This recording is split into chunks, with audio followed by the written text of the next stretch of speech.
तो गाइज हम वापस आ चुके हैं हसल के नए एपिसोड्स लेके और आज हम इस एपिसोड में बात करने वाले हैं कि क्या क्या हुआ, कैसा रहा ये दोनों एपिसोड। और भाई इस बार तो रफ्तार भाई भी कुछ ऐसा बोल गए जिसको लेके हम पार्लियामेंट में जाएंगे। क्यों भाई? बिल्कुल बिल्कुल बिल्कुल जाएंगे पार्लियामेंट में भाई। मुद्दा ही कुछ ऐसा मुद्दा ही ऐसा है भाई, उसके बारे में भी डिस्कस करेंगे, कई चीजों के बारे में डिस्कस करेंगे। पर इस जो हफ्ते का जो हॉट टॉपिक था वो था सीधे मौत। तेरा भाई सीधे मौत, तेरा भाई सीधे मौत। तो भाई सीधे मौत आए थे और उनकी जजिंग भी देखेंगे, काफी चीजें देखेंगे। So we are jewel brothers, welcome to hip hop reactor radio. So guys अब चलिए आगे बढ़ते हैं। सबसे पहले जैसे कि बात करते हैं, आपको पता है कि 7th और 8th एपिसोड इस बार हुआ था, तो हमने सोचा अब इस पे अपना पॉडकास्ट का एपिसोड भी रिलीज करते हैं, उस पर बात करते हैं। तो स्टार्टिंग की बात करें तो भाई सबसे पहले आपको पता है इस बार सीधे मौत को बुलाया गया था, जो हम दोनों के फेवरेट आर्टिस्ट हैं। और हिप हॉप सीन में आपको पता है यार DHH में क्या आर्टिस्ट हैं दोनों, भाई मजा आ गया।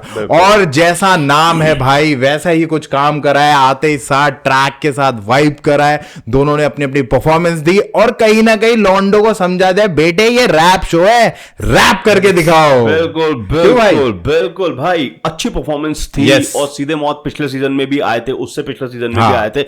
ओजी आर्टिस्ट हैं DHH सीन के, तो भाई उनको वहां देख के ना एक नया हाइप अप बना था। बिल्कुल बिल्कुल। तो गाइस अभी हम उसके बारे में, अभी हम परफॉर्मेंसेस के बारे में शुरू करेंगे और देखते हैं पहली परफॉर्मेंस किसकी रही। यस तो बहुत बढ़िया रहा। और गाइस एक और बात, इस बार के एपिसोड का जो थीम था वो फ्लेक्स था।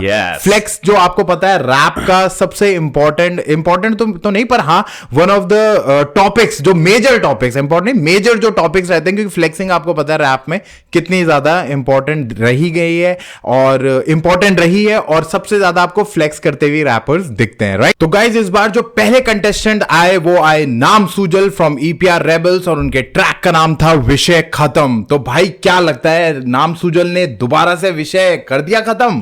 भाई खत्म कर दिया सब, मतलब खाना कहते हैं ना जिस परफॉर्मेंस को भाई, मतलब बंदे टैलेंटेड तो बहुत है। सबसे बड़ी बात ना जो लिरिकल सुपीरियरिटी है ना, डोमिनेशन है, जो टेक्निकलिटी बहुत स्ट्रांग है, बहुत स्ट्रांग। और जिस तरीके से इस जो इनका विषय खत्म ट्रैक था उसमें जिस तरह के वॉइस मॉड्यूलेशन ये कर रहे थे, खासकर कि जब ये ममा क्या बोल रहे थे उसमें वो ममा वाला वो तो बहुत सही चल रहा था। तो तेरी परवरिश में कर दूं दर्द डिस्को, ममा क्या, जिस तरह के वॉइस मॉड्यूलेशंस कर रहे थे, हुक मुझे बहुत पसंद आया। हुक बहुत लेट था, ब्रेथ कंट्रोल बहुत अच्छा था, पॉकेट्स जो बनाए थे, जिस तरीके से वर्ड्स लिखा गया था उसमें पॉकेट्स का यूज बहुत अच्छी तरीके से किया था। फ्लो स्विचेस बहुत अच्छे थे, केडेंसेस बहुत पसंद आए मुझे। तो ओवरऑल पावर पैक परफॉर्मेंस थी यार इनकी। हाँ बहुत अच्छा वो था। आप देखोगे ना अगर कहा जाए पूरे आर्टिस्ट जितने भी कंटेस्टेंट हैं उनमें ना सबसे टेक्निकली साउंड जो आर्टिस्ट है ना, जो टेक्निकलिटीज में अगर आप टेक्निकली मापदंडों में अगर इन्हें उतार के रखोगे ना, तो इनके बराबर में कोई नहीं आएगा। इवन ये 99 साइड से भी टेक्निकलिटीज में बहुत ऊपर है, बहुत तगड़े टेक्निकली वो करते हैं। और ज्यादा ऐसा नहीं कि बहुत एनर्जी के साथ या बहुत हर चीज को मेंटेन रख के काम करते हैं। बहुत अच्छी इनकी लाइंस भी जो इन्होंने मारी यार, कई बहुत अच्छे बार्स थे जो मतलब बहुत अच्छे लगे। जैसे इन्होंने एक मारा था नाम सूजल काम ब्रूटल विषय खत्म फिर करे सारी आत्मा समर्पण, ये करके कुछ लाइंस थी। फिर एक लाइन ये भी थी इनकी बहुत सही मारी थी इन्होंने कि नाम सूजल गेंदों का शानदार प्रदर्शन, बाहर के बंदों से रहे ईमानदार, सब अर्बन पर घर के मसले नहीं बज रहे गांधार के बर्तन। ये भाई इतना तगड़ा था ना, बहुत तगड़े बात थे। रेफरेंसेस बहुत अच्छे थे, जैसे जेनिफर लॉरेंस को बिल्कुल नो लॉरेंस, जेनिफर फॉरेंस, इलेस्ट इन द गेम, बिना मेडिकल इंश्योरेंस, और द वे ही टू।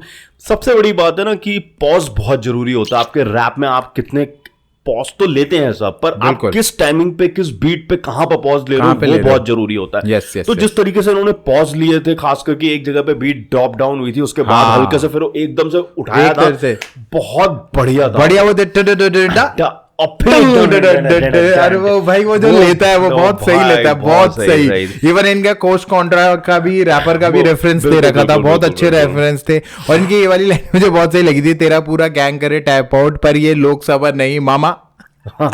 मैं वही बोल रहा हूँ ना, जब ये मामा आ रहे थे तो फिर अगर इनकी इंटरनल राइमिंग्स देखो, मुझे राइमिंग स्कीम बहुत ओवरऑल यार क्या होता है ना कि आपका रैप तो सब लिख लेते हैं, पर उसे स्ट्रक्चर करना भी एक बहुत बड़ी बात है कि आपका हुक कहां पर आ रहा है, वर्ड्स कितना बड़ा है, फिर हुक कब आ रहा है, ब्रिजेस हैं कि नहीं है, ये सब चीजें बहुत, अगर आपके उसमें सब कुछ बढ़िया है पर आप स्ट्रक्चर ठीक से नहीं कर पा रहे हो, इधर उधर चल जाएगा। बिल्कुल बिल्कुल, बहुत सही बात है गाइज, और इसलिए ही नाम सूजल ना टेक्निकली बहुत साउंड है। और आप देखोगे कहीं ना कहीं इनके और 99 साइड के बीच में ना बहुत तगड़ा कंपटीशन है, और अभी कुछ रैपर्स और अपने रूप में उतर रहे हैं तो फिर वो भी टक्कर देंगे।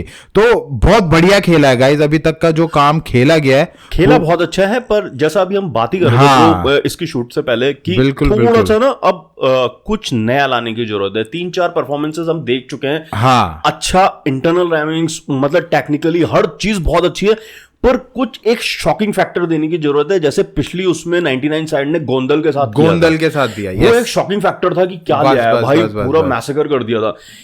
वैसी एक परफॉर्मेंस, मतलब उतना हाई उस पे ना जाएं, पर कुछ ऐसा लाएं कि कुछ जिसमें लगे कि हाँ यार ये क्या कर दिया। बिल्कुल, वो करने की जरूरत है, क्योंकि पहली 2 परफॉर्मेंस में लगा था, एक शॉकिंग फैक्टर था। हाँ, अब वो थोड़ा सा वो हो रहा है। बाकी तो, मतलब ये है कि थोड़ा सा अपना ना थीम चेंज करने की जरूरत है, थोड़ा सा एनर्जी को चेंज करने की, थोड़ा एलिवेट, और थोड़ा सा, क्योंकि 3 परफॉर्मेंसेस लगभग very similar to each other हैं।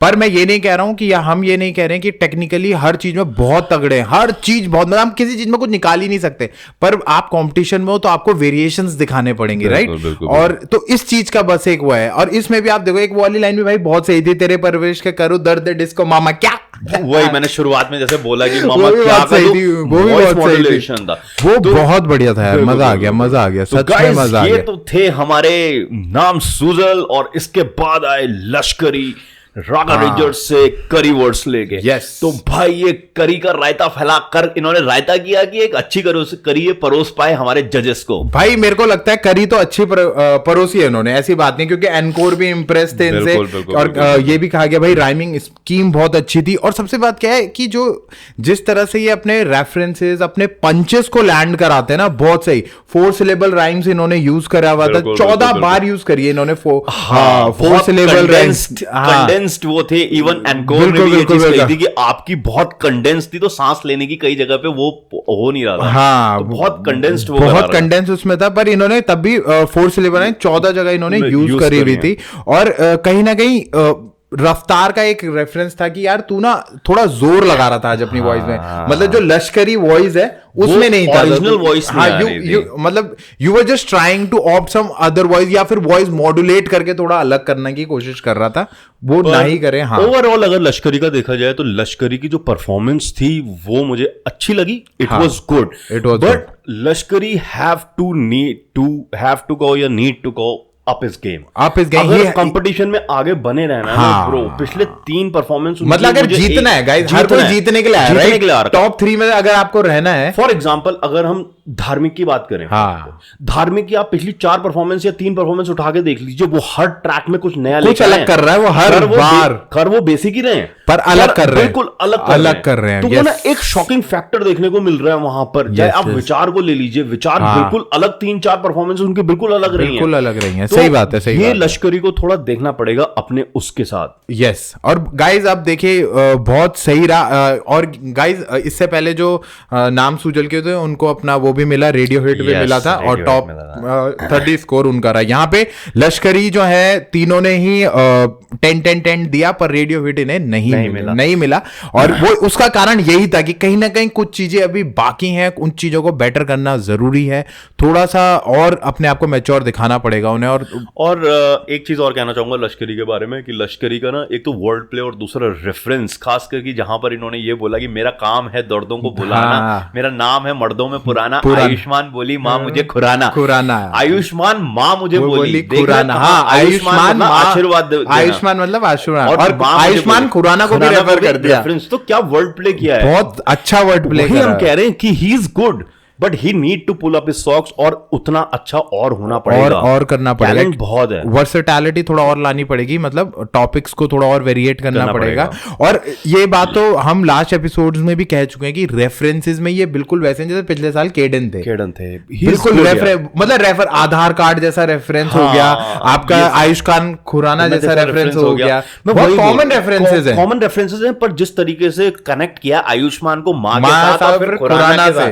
तो ये तीन कनेक्शन जो जिस तरह के सेलेब्रल वर्ड प्लेइंग कर रहे हैं वो खेल रहे हैं, मतलब एक तरह बहुत अच्छा वर्ड प्ले अच्छा लग रहा है, बहुत अच्छा पड़ा। बस यही है कि अब इनको थोड़ा सा अपनी करी में चटपटापन और थोड़े वेरिएशन लाने पड़ेंगे, थोड़ी करी को और चटपटा बनाना पड़ेगा, क्योंकि अभी ऐसा हो रहा है कि अभी ना एक ही साइड के लोगों को करी पसंद आ रही है, ये करी सबको चटवानी है और सबको नचवाना है, तो वो वाली बात है गाइज। तो ये बहुत बढ़िया है। और उसके बाद गाइज जो तीसरे आर्टिस्ट आए हमारे, वो आए थे धार्मिक, और धार्मिक आपको पता है डीएमसी डायनामाइट से है, और इनका ट्रैक का नाम शायद तक दिन साउथ का superstar, yes yes yes, south का सुपरस्टार इनका ट्रैक का नाम था। तो भाई क्या लगा आपको?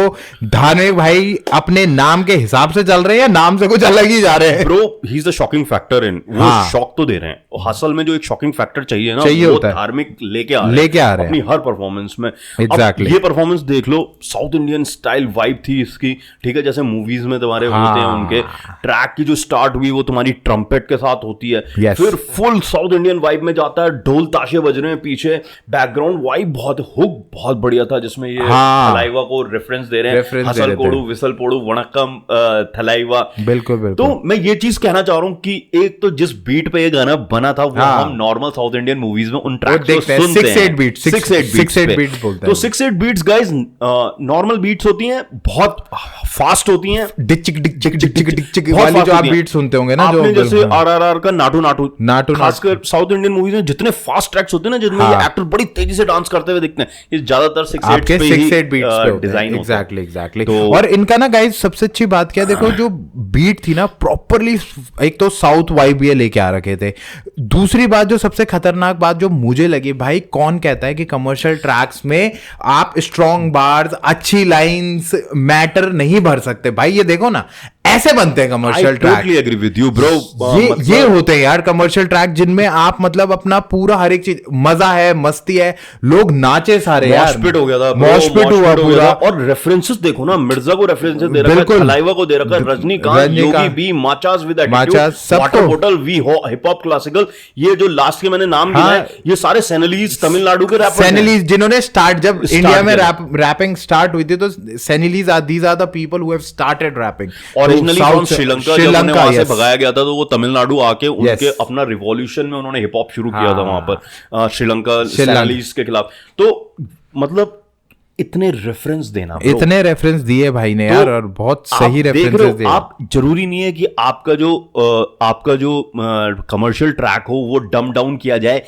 Lyrically it was very good commercial track, ये मैं बोलना चाहूंगा। नहीं बहुत अच्छा है, आप देखिए ना बीट इतनी अच्छी, बार्स, हाँ ये जरूर कह सकते हैं, देखिए कंपेयर करेंगे आप तो स्ट्रॉन्ग बार्स है जैसा कमर्शियल होता है, पर ये और स्ट्रॉन्ग हो सकते थे, बार और स्ट्रॉन्ग होते तो धार्मिक को और भयंकर इफेक्ट आता। पर भाई ये जो कमर्शियल बैंगर उन्होंने बनाया ना, ये बहुत सही बैंगर बनाया उन्होंने, मतलब इससे बहुत अच्छा ये मिल रहा है कि बस भाई ऐसा हो सकता है, करा जा सकता है। सिर्फ ये नहीं, जैसे इनकी एक लाइन भी मुझे बहुत अच्छी लगी, speed of sound speed of light मिलके बनती स्पीड ऑफ माइंड। वही तो देख लो आप, रेफरेंस, वर्ड प्लेस, हर तरह की चीजें।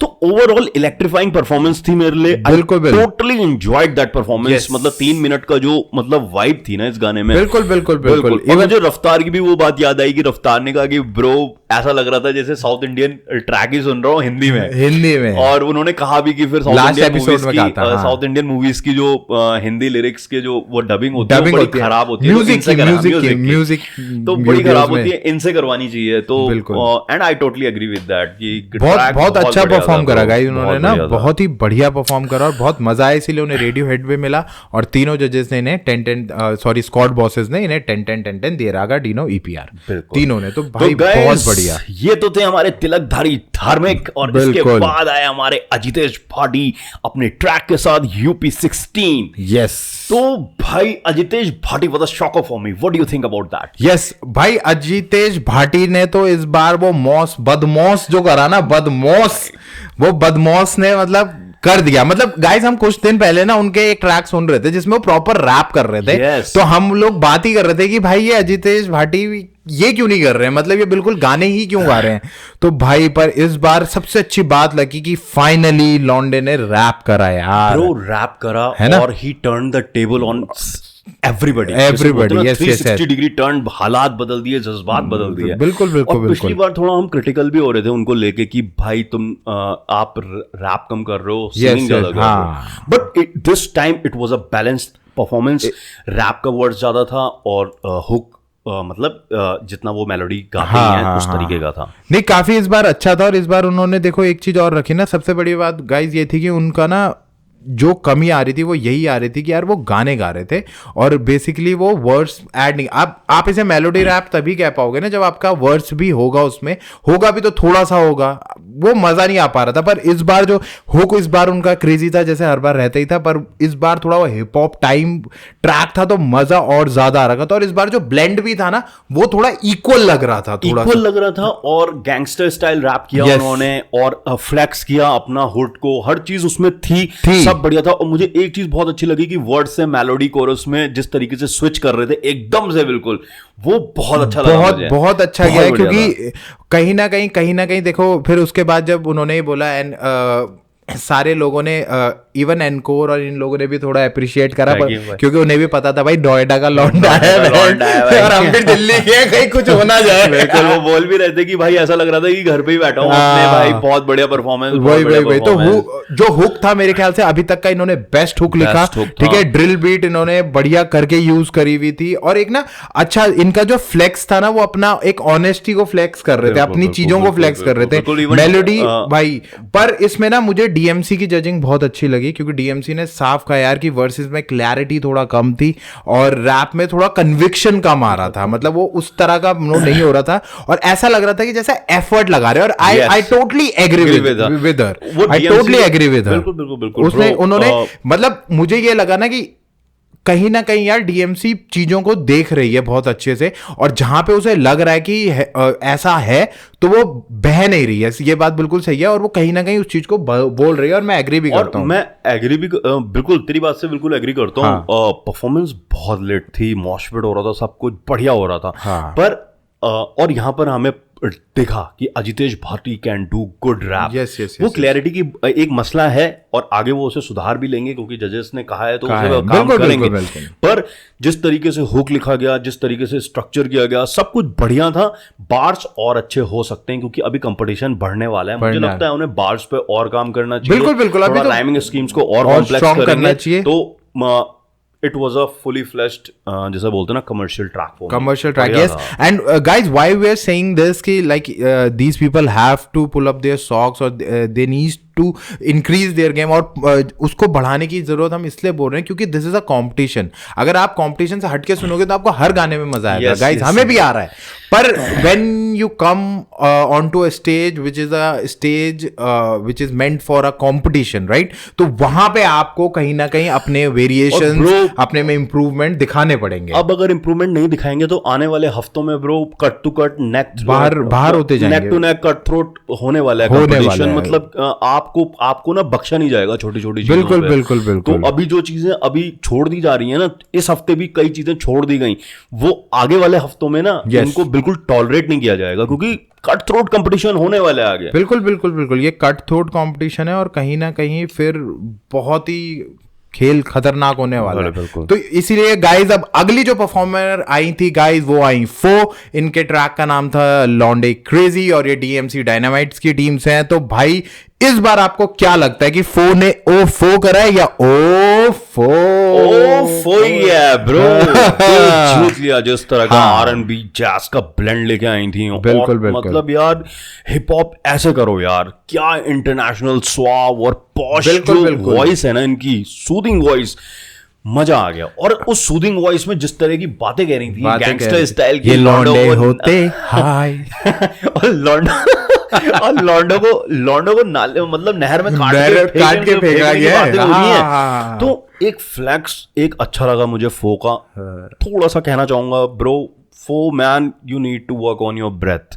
थोड़ा सा गास्पिंग साउंड इस बार भी आ रहा था, थोड़ा बार भी आ रहा था। गजेस इस बारे में बात नहीं कर रहे हैं क्योंकि आप जो हो आप बहुत हाई टोन पे जाते हो कई बार। बिल्कुल अपने उसमें कई बार कोरस या मेलोडी में जब आप सिंग करते हो तो आप बहुत हाई टोन में जैज और उस तरह की चीजें करते हो। बिल्कुल तो वहां पर ना थोड़ा इस तरीके का होता है ना, तो वो ऐसे आ रहा है, ऐसा हो जा रहा है। और वो और एक्चुअली क्या हुआ है कि स्टार्टिंग में हमने वो चीज नोटिस करी ना, तो हर परफॉर्मेंस में एक तरह एक कॉन्शियस रह रहा है कि हुआ कि नहीं हुआ, तो वो हो रहा है। पर भाई कुछ भी कहो, देखो सबसे पहले तो यार जिनके लिए वो ओपन करती है वो सामने बैठे हुए थे एंड फो वाज परफॉर्मिंग, तो ये तो उनके लिए, और भाई एसएम ने कहा दिल्ली की शान है ये लड़की, ठीक है। और इस बार यार फो से सबसे अच्छी बात ये लगी कि जो आपका टैलेंट है ना, जो जिस चीज को आप इतने अच्छे से करते हो, वो इस बार निकल के आया, क्योंकि आपने रैप भी किया, आपने अपनी मेलोडी भी गाई, और इस तरीके से गाई कि वो फ्लेक्स को ना बिल्कुल किल कर दिया आपने, टॉपिक को ही किल कर दिया, जो फ्लेक्सिंग टॉपिक है इस बार उसको किल कर दिया भाई। फुली वाइब था, कैची, मतलब यार मजा आ गया, इतना कैची वो था ना, बहुत सही। और बीट बहुत सिक थी यार, बीट बहुत सिक बीट थी यार, मतलब इतना मजा आ रहा था ना, सैक्सोफोन बज रहा था पीछे, मुझे बहुत सही, ओवरऑल बहुत एंजॉयिंग लगा। और दूसरी बात, अगर ये अपनी ब्रेथ पे थोड़ा सा काम कर लें तो she is going to be a flawless, मतलब बहुत फ्लॉलेस परफॉर्मर हो सकती हैं। और जैसा कि बिल्कुल मतलब यार एक तरह की टोनैलिटी है इनकी वॉइस में ना, मुझे टोनैलिटी बहुत पसंद आई, जिस तरह के नुआंसेस ले रही थी बीच में, और जिस तरह हाई टोन में लो टोन में जाने में एक एटीट्यूड कैरी करती हैं, वो मुझे बहुत अच्छा लगा, बहुत अच्छा वो लगता है यार, ये चीज है। बस थोड़ा सा ये पार्ट है कि अपने वर्सेस को थोड़ा और बड़ा रखें, थोड़ा सा प्रॉपर बनाए। अब देखिए गाइस, इस पूरे उसमें ना ये भी बात चलिए, मेलोडी रैप जैसे इसमें वो उन्होंने, ठीक है वो मेलोडी रैप कर रही हो, पर वर्सेस का भी उतना ही कॉन्ट्रीब्यूशन होना चाहिए जितना आपकी मेलोडी का, then it is called melody rap. ऐसा नहीं होता ना कि यार आपने 10% वर्स रखा और 90% आपकी मेलोडी बज रही है, तो that will be a border hip hop, border hip hop ही हुआ वो, कि बिल्कुल बॉर्डर पे पहुंचे आप हिप हॉप, आप हिप हॉप नहीं कर पाए। तो बस, पर यहां पे लास्ट 2 से ये बहुत बेटर आई हैं, बेटर ऑन वर्सेस भी आप, वरना गाती और जिस लेवल पे चीजों को लेके जाती हैं वो तो हमेशा से बेस्ट फील तो है भाई, है बिल्कुल है यार, बिल्कुल है। ये एक्स्ट्रावेगेंट और पॉश फीलिंग वाली फो की परफॉर्मेंस थी जो हमें बहुत पसंद आई, और उसके बाद आए ट्रिगर वार्निंग के साथ किल स्विच। यस, तो प्रो ट्रिगर वार्न कर पाई है, तुम्हें ट्रिगर कर पाएगी नहीं कर पाई, ये बताओ तुम। नहीं, पहले तो भाई मैं सही बताऊं, ये बंदा ना कहीं ना कहीं ट्रिगर नहीं कर पा रहे हैं। इनका ना इस बार भी वही प्रॉब्लम लगा कि एनर्जी ही नहीं आ रही है। मतलब गाइस ऐसा हो रहा है कि कन्विक्शन पता नहीं, ये बंदा लिखता इतना गहरा है, इस बार का टॉपिक इतना खतरनाक था इस बंदे का, इतना खतरनाक। ट्रिगर वार्निंग पे इसने पूरा जो लिखा, इम्पैक्ट, पहली बात जो मैं बात कर रहा हूं, इम्पैक्ट मिसिंग था कहीं ना कहीं। जो भाई ने कहा यार वो ना एक होता है ना, पहले तो इनका टॉपिक इतना सही था कि conscious and conceptual hip hop ये लेके आए थे, और ब्लेंड था उसमें थिएटर हिप हॉप का भी ब्लेंड था। अब तुमने यार इतनी, मतलब जिसे कहते हैं ना, इतनी डीप जॉनर में आप हिप हॉप के जा रहे हो और आप करने वाले हो, और आपकी एनर्जी उस तरह नहीं आ रही है, ठीक है। और बार्स अच्छे थे, बार्स हमेशा डीप रहते हैं यार, इनके लिरिक शीट हमेशा अच्छी रहती है, उसमें वर्सेस रहते हैं, वॉइस का मॉड्यूलेशन भी इनका इस बार ठीक था, टोनैलिटी गुड थी, पर not up to that level, मतलब जो चाहिए यार। तो ब्रो मैं किल स्विच के बारे में कहना चाहूंगा ना, ही इज अ गुड आर्टिस्ट, लिखते अच्छा हैं, जिस तरह के कंसेप्ट लेके आए कि थिएट्रिकल रैप कर रहे हैं और उसके साथ तेरे कॉन्शियस हिप हॉप के साथ, बिल्कुल कंसेप्ट बहुत अच्छा था, मुझे बहुत पसंद आया कि एक आप हथियार के की जवान बोल रहे हो, उसमें हथियार के एंगल से बात कर रहे हो, जो आपका रैप है हथियार कन्वर्सेशन कर रहा है सोसाइटी से, ठीक है। तो आप उससे रैप लिख रहे हो, बहुत अच्छा लिखा, पर फिर वही आप इतने भारी वर्ड्स इतने लेस कन्विक्शन के साथ मार रहे हो ना, वो कहीं ना कहीं यार बहुत बड़ा स्विच ऑफ हो जा रहा है। वो ना यही बात हो रही है गाइस, मतलब इनके साथ ऐसा है कि जैसा हम डिस्कस भी कर रहे थे भाई और मैं, कि he is a good artist but he is not a performer, he have to become a performer बनना पड़ेगा उन्हें, और थोड़ा सा ना कन्विक्शन लाओ अपने उसमें। यार आप इतने हैवी बार्स मार रहे हो, पर आप उस पर अगर वो एनर्जी और वो दबाव नहीं लाओगे ना, तो यार फिर वो मजा नहीं आ रहा है, और बुरा लग रहा है मुझे किल स्विच के लिए यार। टैलेंटेड आर्टिस्ट, मैं बता रहा हूं भाई, उनकी कलम तो इतना भयंकर लिख रही है ना, पर उनके जुबान और उनके एक्सप्रेशन उस चीज को ना वो नहीं पोर्ट्रे नहीं कर पा रहे। और ब्रो कितना अच्छा लिखा था, क्योंकि अगर आप देखोगे ना, तो ये जो कंसेप्ट है ये हैमिल्टन और नास से इंस्पायर्ड है। यस एग्जैक्टली, वो लोग किया करते थे। मुझे एक चीज बहुत पसंद आई, क्योंकि पॉजिटिव्स भी हैं यार, अरे बहुत पॉजिटिव्स हैं, अच्छी थी, बहुत पॉजिटिव्स ये थे कि जिस तरह का मोनोलॉग कर रहे थे ना, कि थिएट्रिकल रैप था, बीच में मोनोलॉग डायलॉग्स थे कि अरे ट्रिगर क्यों नहीं दबा, वो चीज ना एलिवेट कर रही थी इनकी जर्नी को। बिल्कुल। फिर वही कि तुम भारी वर्ड बोल रहे हो, तुम्हारी जो पेन है वो लावा उगल रही है, पर तुम उसे ना बाहर निकाल नहीं पा रहे हो। वो कन्विक्शन यार थोड़ा कम लग रहा है, और आने वाले हफ्तों में ऐसा ही रहा तो किल स्विच ज्यादा आगे नहीं जा पाएंगे। और भाई मतलब सबसे बड़ी बात बस यही लग रही है कि ये कहीं ना कहीं अगर थोड़ा सा और अपने को स्ट्रांग ले आए ना तो यार मजा आ जाएगा, क्योंकि द रीजन बिहाइंड इज कि कहीं ना इनकी लिखाई बहुत स्ट्रांग है, और अगर ये अपनी लिखाई के हिसाब से अनुसार चल गए तो भाई ये बंदा कमाल कर जाएगा, मैं बता रहा हूँ गाइस। तो ये चीज का थोड़ा अगर ये देख लेना तो भाई ये बंदा बहुत स्ट्रांग है, और बहुत मेरे ख्याल से कोई भी ऐसा आर्टिस्ट नहीं है जो इस तरह के टॉपिक्स लेके आ रहा है, जो आपको ओल्ड स्कूल रैप की तरफ ले जा रहा है और वहां के जॉनर्स को उठा के लेके आ रहा है। पर वही है ना, अंत में बात वहीं पे घूम के आती है कि भाई कैसा किया ब्रो। आपको थोड़ा सा अपनी वॉइस मॉड्यूलेशंस पे आप हथियार के प्रोस्पेक्टिव से बात कर रहे हो, मतलब एनर्जी लाओ, एक होता है ना भर के एनर्जी भाई। आप हथियार, आपकी आवाज में, आपके टोनैलिटी में उस तरह का मॉड्यूलेशन आना चाहिए, ठीक है।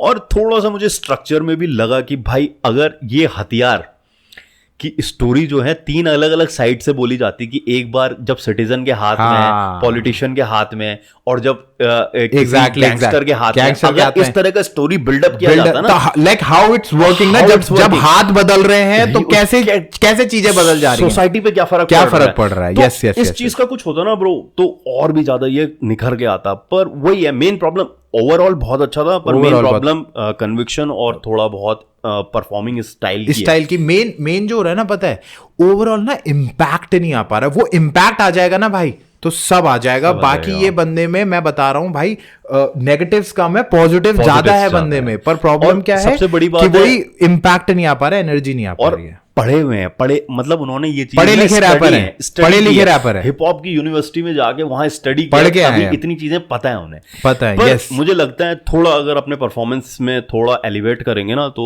ही is going to be one of the top 3, 4, 5 rappers में आ सकते हैं। इसीलिए गाइस उन्हें रागा ने पूरे 10 दिए, डीएमसी ने 7 दिए, डिनो ने 7 दिए। कहीं ना कहीं वही कमी है, उसी वजह से भी। और रेडियो हिट इनको मिल गया, और वो इसलिए मिला गाइस क्योंकि कहीं ना कहीं उन्होंने टॉपिक और ओवरऑल वो जो बनाया ना बहुत अच्छा बनाया, इसीलिए रेडियो हिट उन्हें मिला। तो किल स्विच की ट्रिगर वार्निंग परफॉर्मेंस के बाद फिर आया नंबर दानिश का, जिसमें जो उन्होंने ट्रैक में परफॉर्मेंस दी उसका नाम था हू रैपिन। तो ब्रो दानिश की परफॉर्मेंस कैसी लगी? भाई दानिश इस बार बहुत तगड़ा है, जो पिछली बार थोड़ा मिस कर गए थे, इस बार यार वो उससे आए, उन्होंने स्टार्ट, फिर वो बीट बॉक्स वाला फ्लेवर लाए अपना, और कहीं ना कहीं इस बार यार उनका हुक भी बहुत वाइबी था।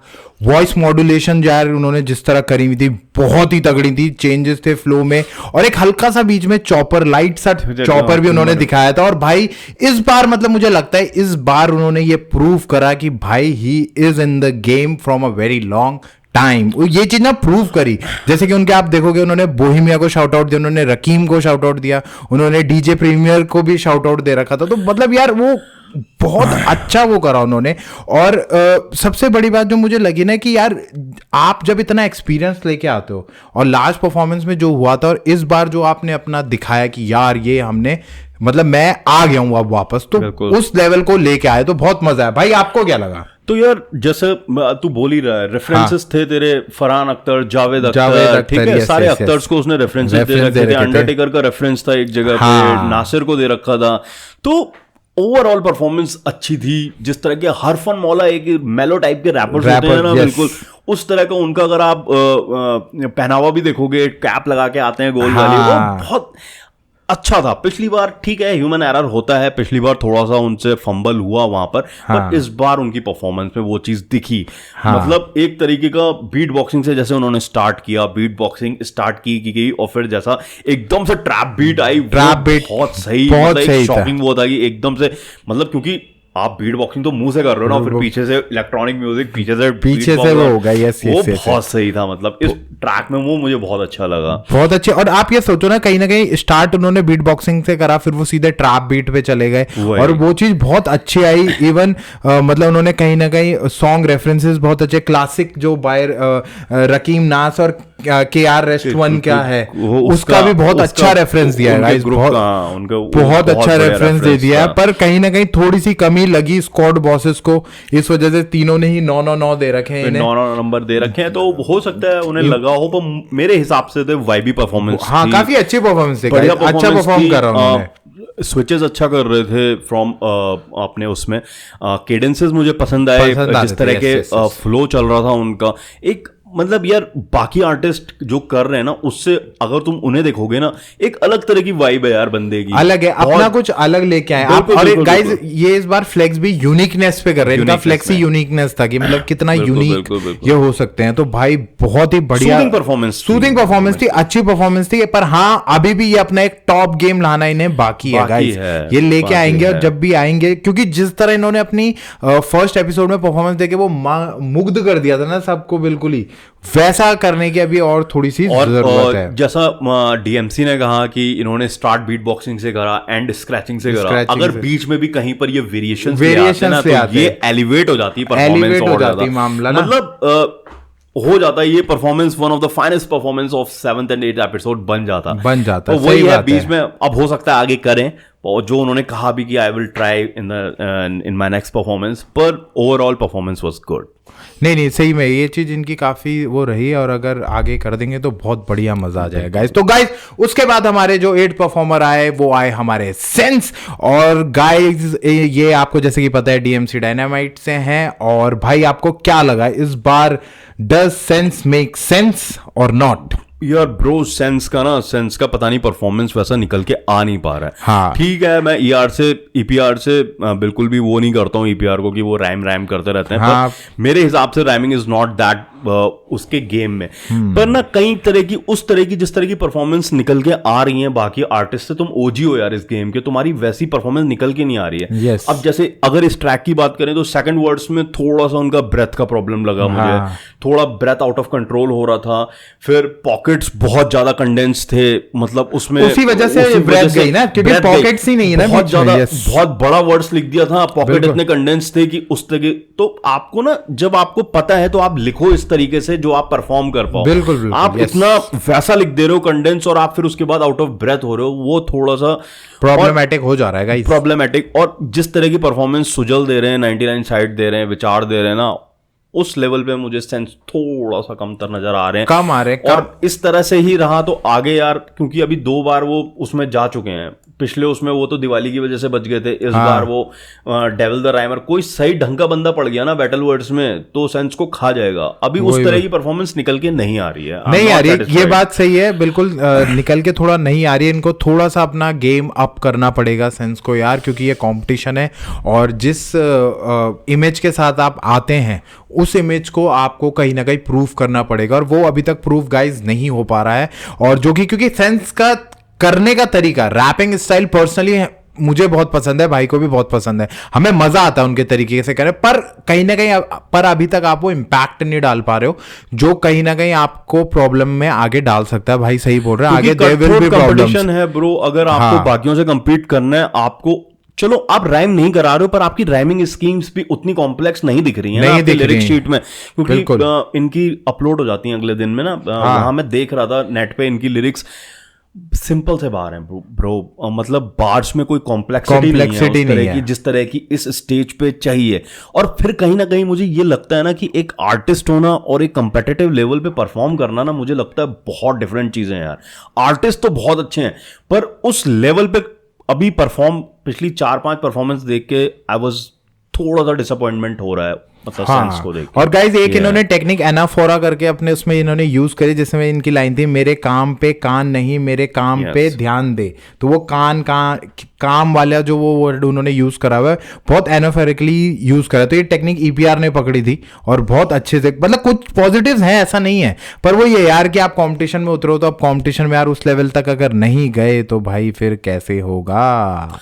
तो ब्रो ये थे सेंस जो कि ओजी ट्रैक पे इन्होंने परफॉर्म किया, और फिर आए डेविल द राइमर जिन्होंने रौद्र अपना ट्रैक लेके आए। yes. तो भाई क्या रौद्र अवतार दिखा पाए कि नहीं दिखा पाए? नहीं, इस बार भाई रौद्र अवतार मुझे लगा है जो चॉपर्स इन्होंने मारे जिसके लिए फेमस है उसमें हाँ कह सकते हैं रौद्र अवतार है, पर कहीं ना यार वो कनेक्शन नहीं बन पा रहा है। डेविल द राइमर यार यही चीज थोड़ी प्रॉब्लम हो रही है। मेलोडी ठीक है, मतलब जो उनकी चॉपर्स वाली यूनिकनेस है वो तो चलो अच्छी है, पर क्योंकि वो चीजें इस बार उन्होंने दिखाई जिससे उन्होंने प्रूव कर दिया भाई उन्हें फास्टेस्ट रैपर क्यों कहा जाता है।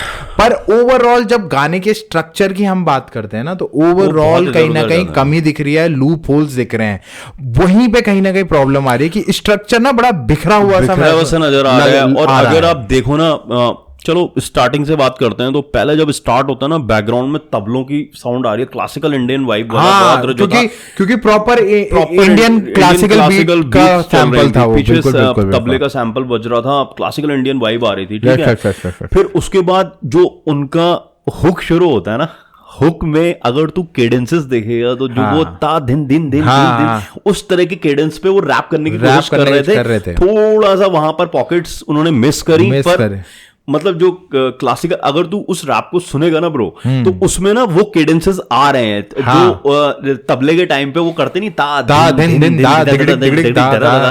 तो उस पे ना वो रैप करने की कोशिश कर रहे थे, पर वो उस कन्विक्शन के साथ प्रॉपर नहीं बैठ पाया। पर कंसेप्ट अच्छा था, मैं ये बोलूंगा।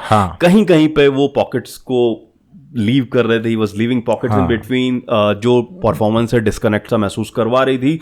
और राइमिंग स्कीम्स डैम कॉम्प्लेक्स थी, पर फिर वही कन्विक्शन की कमी आ जाती है, आप उतना कन्विक्शन से परफॉर्म नहीं कर पाए उस ट्रैक को। कहीं ना कहीं गाइस उनका फ्लेक्सी, उनकी स्पीड थी कि कितना फास्ट वो कर सकते हैं, पर वो कहीं ना कई हद तक उन्होंने दिखाया भी, पर प्रॉब्लम बस यही आ रही है उनके साथ कि वो एज अ ओवरऑल परफॉर्मर बन के नहीं आ पा रहे हैं, और इसी वजह से उनका हर एक चीज ना कहीं मिस कर जा रहा है। उनका गाना प्रॉपर स्ट्रक्चर नहीं होता और कनेक्ट नहीं कर रहा। मान लो उन्होंने कहीं पे चॉपर मारा तो बहुत अच्छा मार दिया, पर आगे के उसमें स्टार्ट जब उन्होंने करा ना, अगर आप नोटिस करोगे जब उन्होंने स्टार्ट भी करा तो बड़े बेसिक से बार्स और थोड़ा सा बड़ा बेसिक वाला काम भी बड़ा फ्लैट सा पड़ रहा था। अगर आप देखोगे ना वर्ड्स में आप कितने, मैं जैसे अभी पहले कह भी रहा था, वर्ड्स कितना ही अच्छा लिख लो, अगर if it's not structured properly ना, इनका क्या हो रहा था, ये कहीं भी वर्ड्स खत्म होके कहीं से भी हुक आ जा रहा था। और वो ना थोड़ा सा पता नहीं चल रहा था, अभी तो हुक आया था फिर आ गया, ऐसा हो रहा था। तो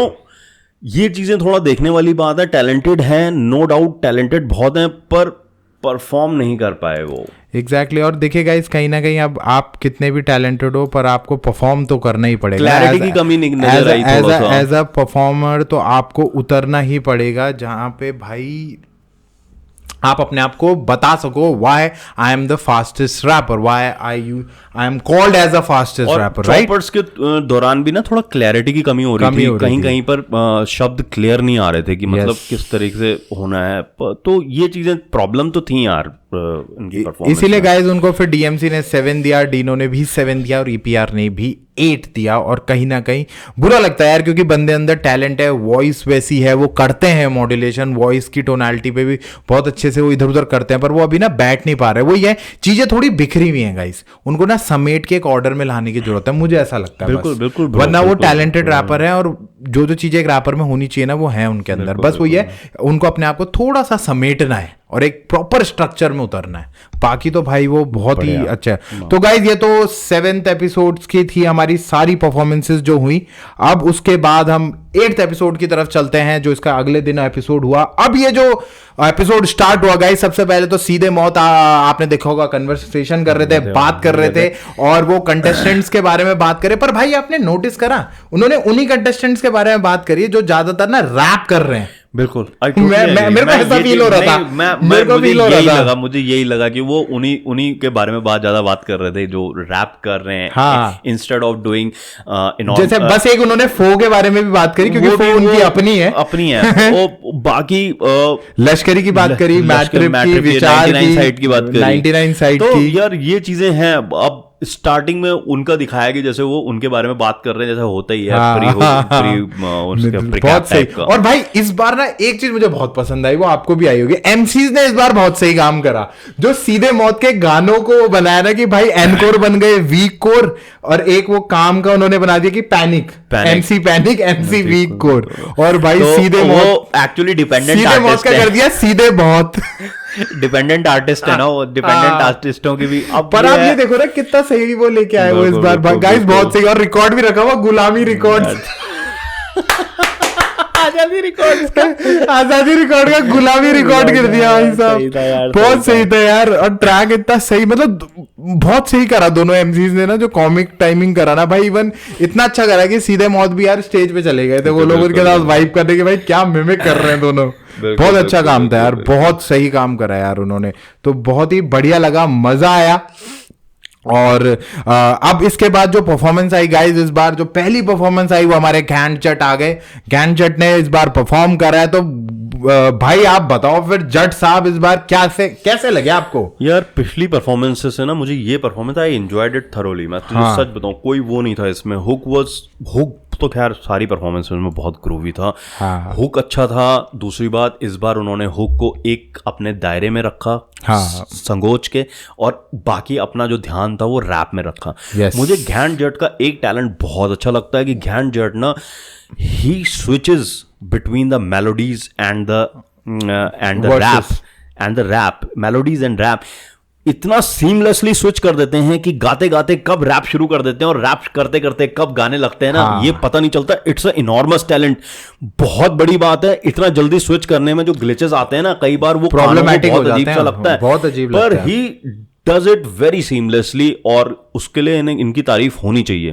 पर बिल्कुल फिर वही है कि थोड़ा सा बार्स को कॉम्प्लेक्स करना पड़ेगा आगे के अगर उसमें जाना है, क्योंकि एक ही चीज़ और थोड़ा ऑटो ट्यून भी यूज़ करते हैं तो वो और भी निखर के आता है उनका, बाकियों के मुकाबले में आवाज़ थोड़ा और वैसी लगती है, ऑटो ट्यून का पता चलता है, बहुत तगड़ा इस्तेमाल हो रहा है इनके ट्रैक्स में ना, बहुत तगड़ा इस्तेमाल हो रहा है गाइस, वो पता चलता है। बस इस बार अच्छी बात ये लगी, इस बार भाई वर्स लेके अपना सेकंड वर्स इन्होंने तब भी छोटा ही रखा हुआ था, तो पर ये था कि एटलीस्ट इस बार ये भाई वर्स मार रहे हैं, अभी तक तो ये एक ही वर्स मार रहे थे, अब चलो ने दूसरा वर्स तो उतारा पर छोटा था, पर ठीक है, वाइब भी तो रहते हैं गाइस। देखो अगर ये वो पंजाबी वाला स्टाइल लेके आते हैं अपना पूरा, तो वाइब तो इसमें रहती है और मजा आता है, ठीक है, अच्छा ओवरऑल पैकेज अच्छा आता है। बस हमें जो पिछली बार तक जो कमियां लग रही थी, चाहे ये हो, चाहे हमारे वो भाटी हो, चाहे फो हो, भाई यही लग रहा था आप गा ज्यादा रहे हो और आप वर्ड्स कम कर रहे हो। तो और एक चीज मुझे और लगी इसमें रफ्तार की, कि जब रफ्तार ने बड़े उसमें बोल दिया कि ये जैसे सिद्धू मूसेवाला और करण औजला मेलोडी में वो रैप करते हैं पर गाते हुए करते हैं।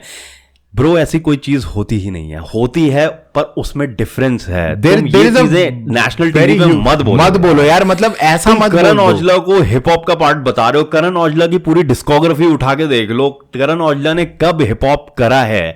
तुम हिप हॉप बीट्स यूज कर रहे हो, इसका मतलब ये नहीं है तुम गा ही रहे हो, at the end of Punjabi pop singer हो यार तुम। बिल्कुल बिल्कुल। और सबसे बड़ी बात है, Raftaar is one of the best rapper we have, one of the oldest rapper we have, right. और वो जब नेशनल टीवी पे ऐसी बात कह देते हैं ना, तो मजा नहीं आता। देखिए there is a term melody rap, right, yes there is a term, but उसके अंदर भी कुछ चीजें हैं जो आपको मेंटेन करनी पड़ती है, राइट। अगर आप मेलोडी रैप कर रहे हो तो मेलोडी रैप में ऐसा होता है कि आप हिप हॉप जॉनर को कहीं ना कहीं पॉप, रेगे, R&B इन जॉनर्स के साथ मिक्स करते हो, जिसमें आप मेलोडीज को ऐड करते हो कोरस पार्ट की फॉर्म में, प्लस वर्सेस भी होते हैं।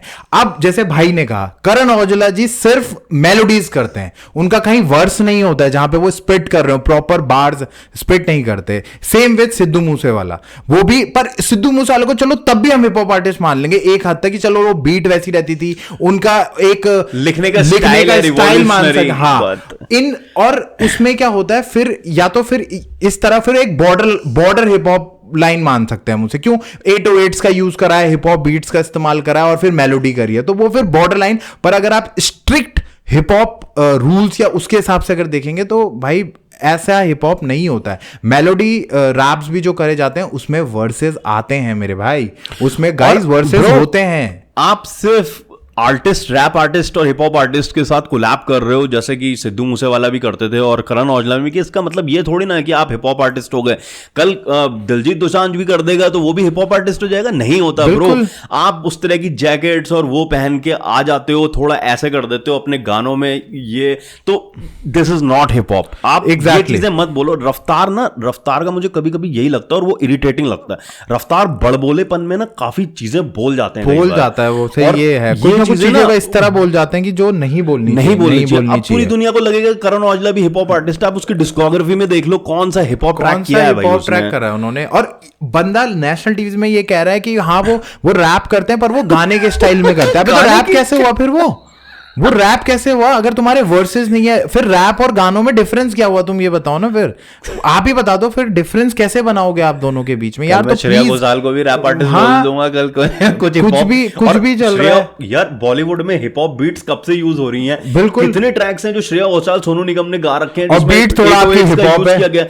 तो इसका मतलब ये थोड़ी ना सोनू निगम और Shreya Ghoshal hip hop artist हो गए। वही और सिद्धू मूसेवाला क्यों है? क्योंकि एक तो देखो सिद्धू मूसेवाला मार्टियर हो चुका है, उन्हें शहीद बना ही दिया गया है। हाँ। ठीक है, एक तो उस वजह से, और दूसरा उनके यार थोड़ा सा उनकी जो लिरिक्स होती थी वो रिवॉल्यूशनरी स्टाइल लिरिक्स लिखते थे, तो उन्हें हिप हॉप का पार्ट बना दिया। कौन सा ट्रैक है जो ब्रो देखो गाइस, हम एक चीज बोलना चाहेंगे, सिद्धू मूसेवाला जी एक बहुत अच्छे आर्टिस्ट थे, उन्होंने बहुत अच्छे गाने लिखे, अच्छी बात है। पर आज जितना ये लोग नाम ले रहे हैं ना हिप हॉप, अपना नाम बढ़ाने के लिए हिप हॉप में, मुझे एक आर्टिस्ट बताओ जिसने उनके जिंदा रहते हुए इतना नाम लिया हो।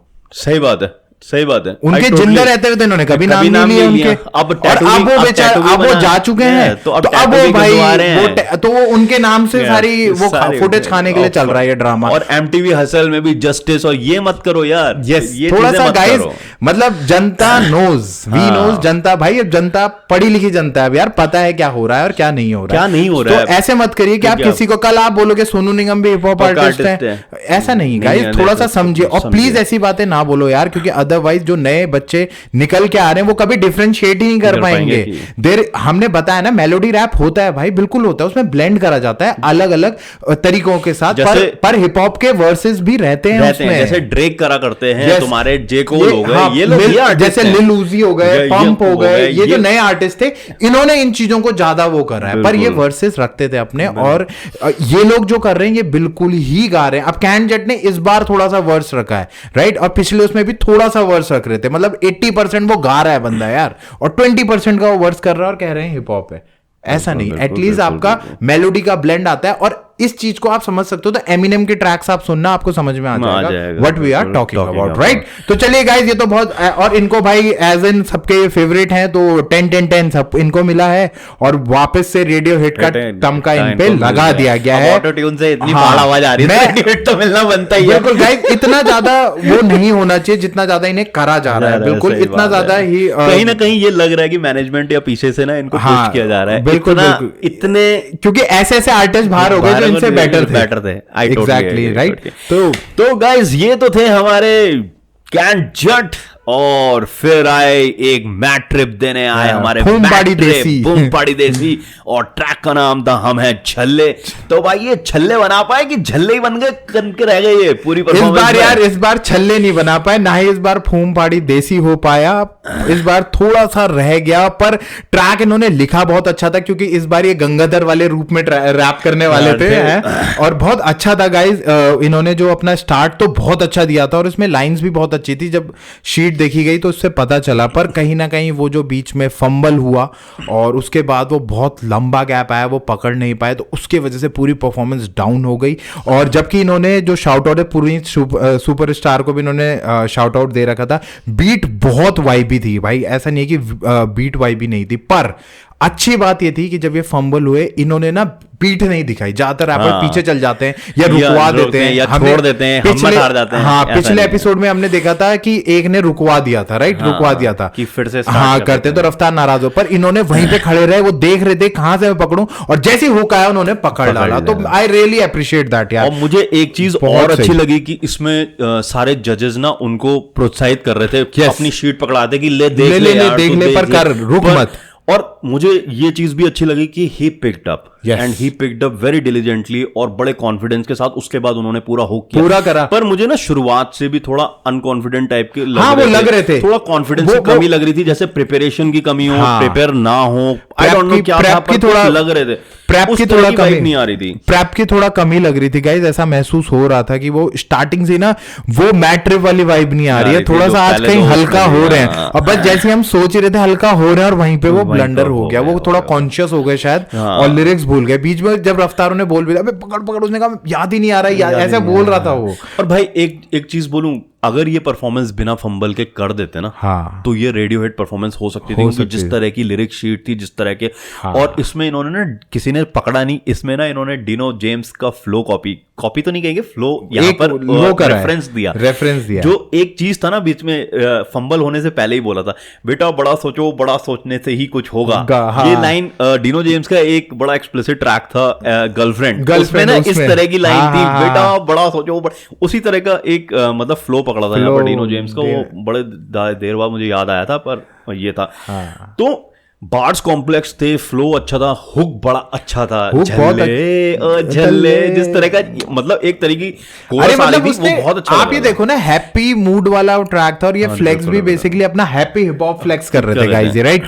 तो अब इन्होंने ना वो जो लेके आए ना, इतना प्यारा लेके आए थे ना वो, कि ये गाना अगर पूरा हो जाता ना मजा आ जाता है। तो यहीं पे मैं ये बात बोलना चाह रहा हूँ गाइस कि अब कहीं ना कहीं अगर आप ट्रैक्स में वेरिएशन ला रहे हो, तो ये भी तो लेके आए वेरिएशन, ये है हिप हॉप यार, ये भी गा रहे हैं, ये भी मेलोडी रैप्स आप इन्हें कह सकते हो, क्योंकि बीच में गाते भी हैं, पर रैप भी तो करते हैं ना मेरे भाई, वर्सेस भी तो लाते हैं। आप कहाँ पूरे गाने को मेलोडी रैप का दर्जा दे रहे हो? तो ये चीज थोड़ी सी मतलब मेरे को लगी यार कि, और मुझे इनका वॉइस मॉड्यूलेशन अच्छा था, सब चीज अच्छी थी, पर यार फिर at the end of the day जब तुमने फंबल कर दिया ना, फिर वो परफॉर्मेंस में ना बाकी सब चीजें दरकिनार हो जाती हैं तुम्हारा, और वो तो होता ही है। ऐसा नहीं था कि एक सिलेबल या एक बार का फंबल हो, तुमने पूरा का कई बार्स का फंबल किया, और वो तो हुक आ गया बीच में बीट के साथ, तुमने पकड़ लिया।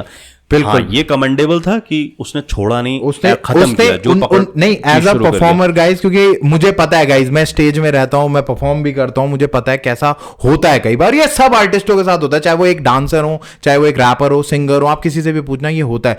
द बेस्ट पार्ट इज भाई कि वो बंदा ना फेस सामने कैमरे की तरफ करके खड़ा रहा, और उस बंदे ने ये ध्यान दिया कि उसने ये ध्यान नहीं दिया कि मुझे क्या लोग देख रहे हैं, क्या बोल रहे हैं, उसने ये ध्यान दिया कि मुझे कहां से मैं पकड़ सकता हूं, कहां से मैं पकड़ सकता हूं, और उसने पकड़ा, और उसके बाद उसने पूरा बड़ा कॉन्फिडेंटली, बहुत कमेंडेबल जॉब है गाइस, बहुत commendable, hats off to him. बिल्कुल ईपीआर ने बहुत सही बात बोली कि इनका एक्चुअल फ्लेक्स जो था वो था शो मस्ट गो ऑन, बहुत अच्छी बात थी। बस भाई जो गलती है वो गलती है, उनको भी गिना जाएगा, पर जो अच्छा किया वो भी अच्छा किया, राइट। तो गाइस इसके बाद हमारे जो थर्ड आर्टिस्ट इस बार आए, और इसी वजह से गाइस हमें मैट ट्रिप को 555 तीनों आर्टिस्ट होने दिए, और वो होना ही था गाइस कहीं ना कहीं, राइट। तो अगले आर्टिस्ट गाइस आए हैं 99 साइड डिनो वॉरियर से, और इनका ट्रैक था वो बकल करके, दू बकल, यस दू बकल इनका है। तो भाई इस बार आप बताओ कि 90 साइड ने क्या भाई मचाई चारों तरफ। देख यार मैं तुझे सच बताऊं, 99 साइड और सुजल ना डोमिनेट कर रहे हैं भाई, बिल्कुल ये तो है भाई, डोमिनेशन में ही दोनों। और मतलब ना आप इनका ब्रेथ कंट्रोल देख लो, लिरिक शीट उठा के देख लो, आप इनका फ्लो देख लो, इंटरनल राइमिंग्स, क्या दो बकल में जिस तरह की इन्होंने सब कुछ बढ़िया था। मतलब आप किसी तरह का ना कुछ, मुझे नहीं लगा किसी तरह का, डीएमसी ने एक नंबर इनका काटा, पर मुझे नहीं लगा कि कटना चाहिए था। फ्लॉलेस परफॉर्मेंस थी मेरे हिसाब से, ठीक है, बढ़िया परफॉर्मेंस थी। अलबत्ता ये कहना चाहूंगा कि अब वो समय आ गया है कि 99 साइड को थोड़ा सा अपना गियर चेंज करना पड़ेगा, थोड़ी सी कुछ नई टॉपिक्स बदलना पड़ेगा। That's what I am saying. अगर अपना थोड़ा सा सब जॉनर्स को बदलना पड़ेगा, हिप हॉप के सब जॉनर्स में एक ही तरह की चीजें करते हुए आ रहे हैं पिछले 3-4 परफॉर्मेंस में। अगर ये चीज हम देखें ना कि अगर आप जैसे नाम सुजल भी अगर देखा जाए, पर ये है कि सुजल का फ्लो चेंज हो रहा है, सुजल हाँ वो टेक्निकली बहुत स्ट्रांग है वो। यस सुजल का क्या है, सुजल का अगर देखो तो दोंगल जो था उनका बहुत हाई एनर्जी रैप था, पर हाई एनर्जी रैप से पिछले 3-4 जितनी परफॉर्मेंस हुई है सब हाई एनर्जी परफॉर्मेंस। बिल्कुल। अब थोड़ा उनका सूदिंग साइड या कुछ कमर्शियल स्टाइल का लाएं, अपने उसमें लाएं, अपने जोन में लाएं, पर थोड़ा सा एक अलग साइड भी देखने की मिलनी चाहिए। मुझे लगता है 99 साइड का थोड़ा मोनोटोनस हो रहा है। बिल्कुल ये चीज का हमें थोड़ा सा गाइस मतलब उन्हें ध्यान देना पड़ेगा। और बाकी तो भाई देखो उन्होंने रेफरेंस टैगोर का रेफरेंस दिया, नीरज चोपड़ा की तरह तू भाला बातें फेंकता है, ये वाला उन्होंने एक रेफरेंस दिया था। रेफरेंस अच्छा था। रेफरेंस मुझे बहुत पसंद आया और क्या कनेक्ट किया है भाई एक सिलेबल को दूसरे सिलेबल, जो सिलेबल कनेक्शन होता है ना। देख सारे गामा पानी सारों को मार, ये मेरा देगा बच्चन तो खींच दूंगा मौत की रेखा। बच्चन और रेखा क्या बढ़िया बहुत सही खेला है भाई, क्या वर्ल्ड प्ले था यहाँ पर। तो जो कनेक्शन बैठाया है उसमें कोई कमी नहीं है, बस थोड़ा अलग ये बल्कि मैंने वो सारे गावा पाने सारों को मार, ये मेरा एक्स मेरा संगम देगा बच्चन रेखा, हाँ तो खींच दूंगा मौत की रेखा। तो रेखा और बच्चन को जिस तरीके से जोड़ा है वहां पर, वो मतलब ना ये चीजें आपकी लिरिकल सुप्रीमेसी दिखाती है कि भाई किस तरीके से लिख रहे हो। तो गाइस 99 साइड ने यार बहुत ही अच्छा परफॉर्म करा है, जैसे भाई ने कहा यार कहीं ना कहीं थोड़ा सा बस अब इन्हें मुझे भी ये तरह लगता है गाइस कि इन्हें थोड़ा सा अपना ना मतलब एनर्जी वाले 3 ट्रैक ये परफॉर्म कर चुके हैं। अब इन्हें थोड़ा सा अपनी चीज को चेंज करना चाहिए। यार हम मानते हैं वो टॉप पे चल रहे हैं, पर आर्टिस्ट वो भी हैं और वो भी कंपटीशन में है, सो यू नेवर नो कब कौन कहाँ पे कौन सा वेरिएशन लेके आ जाए और उनसे ऊपर चल जाए, राइट। वरना गाइज आप देखोगे इनका जो फ्लो था बीच में इन्होंने ना ट्रैक में फ्लो को बहुत सही चेंज, पहले वो डा जाए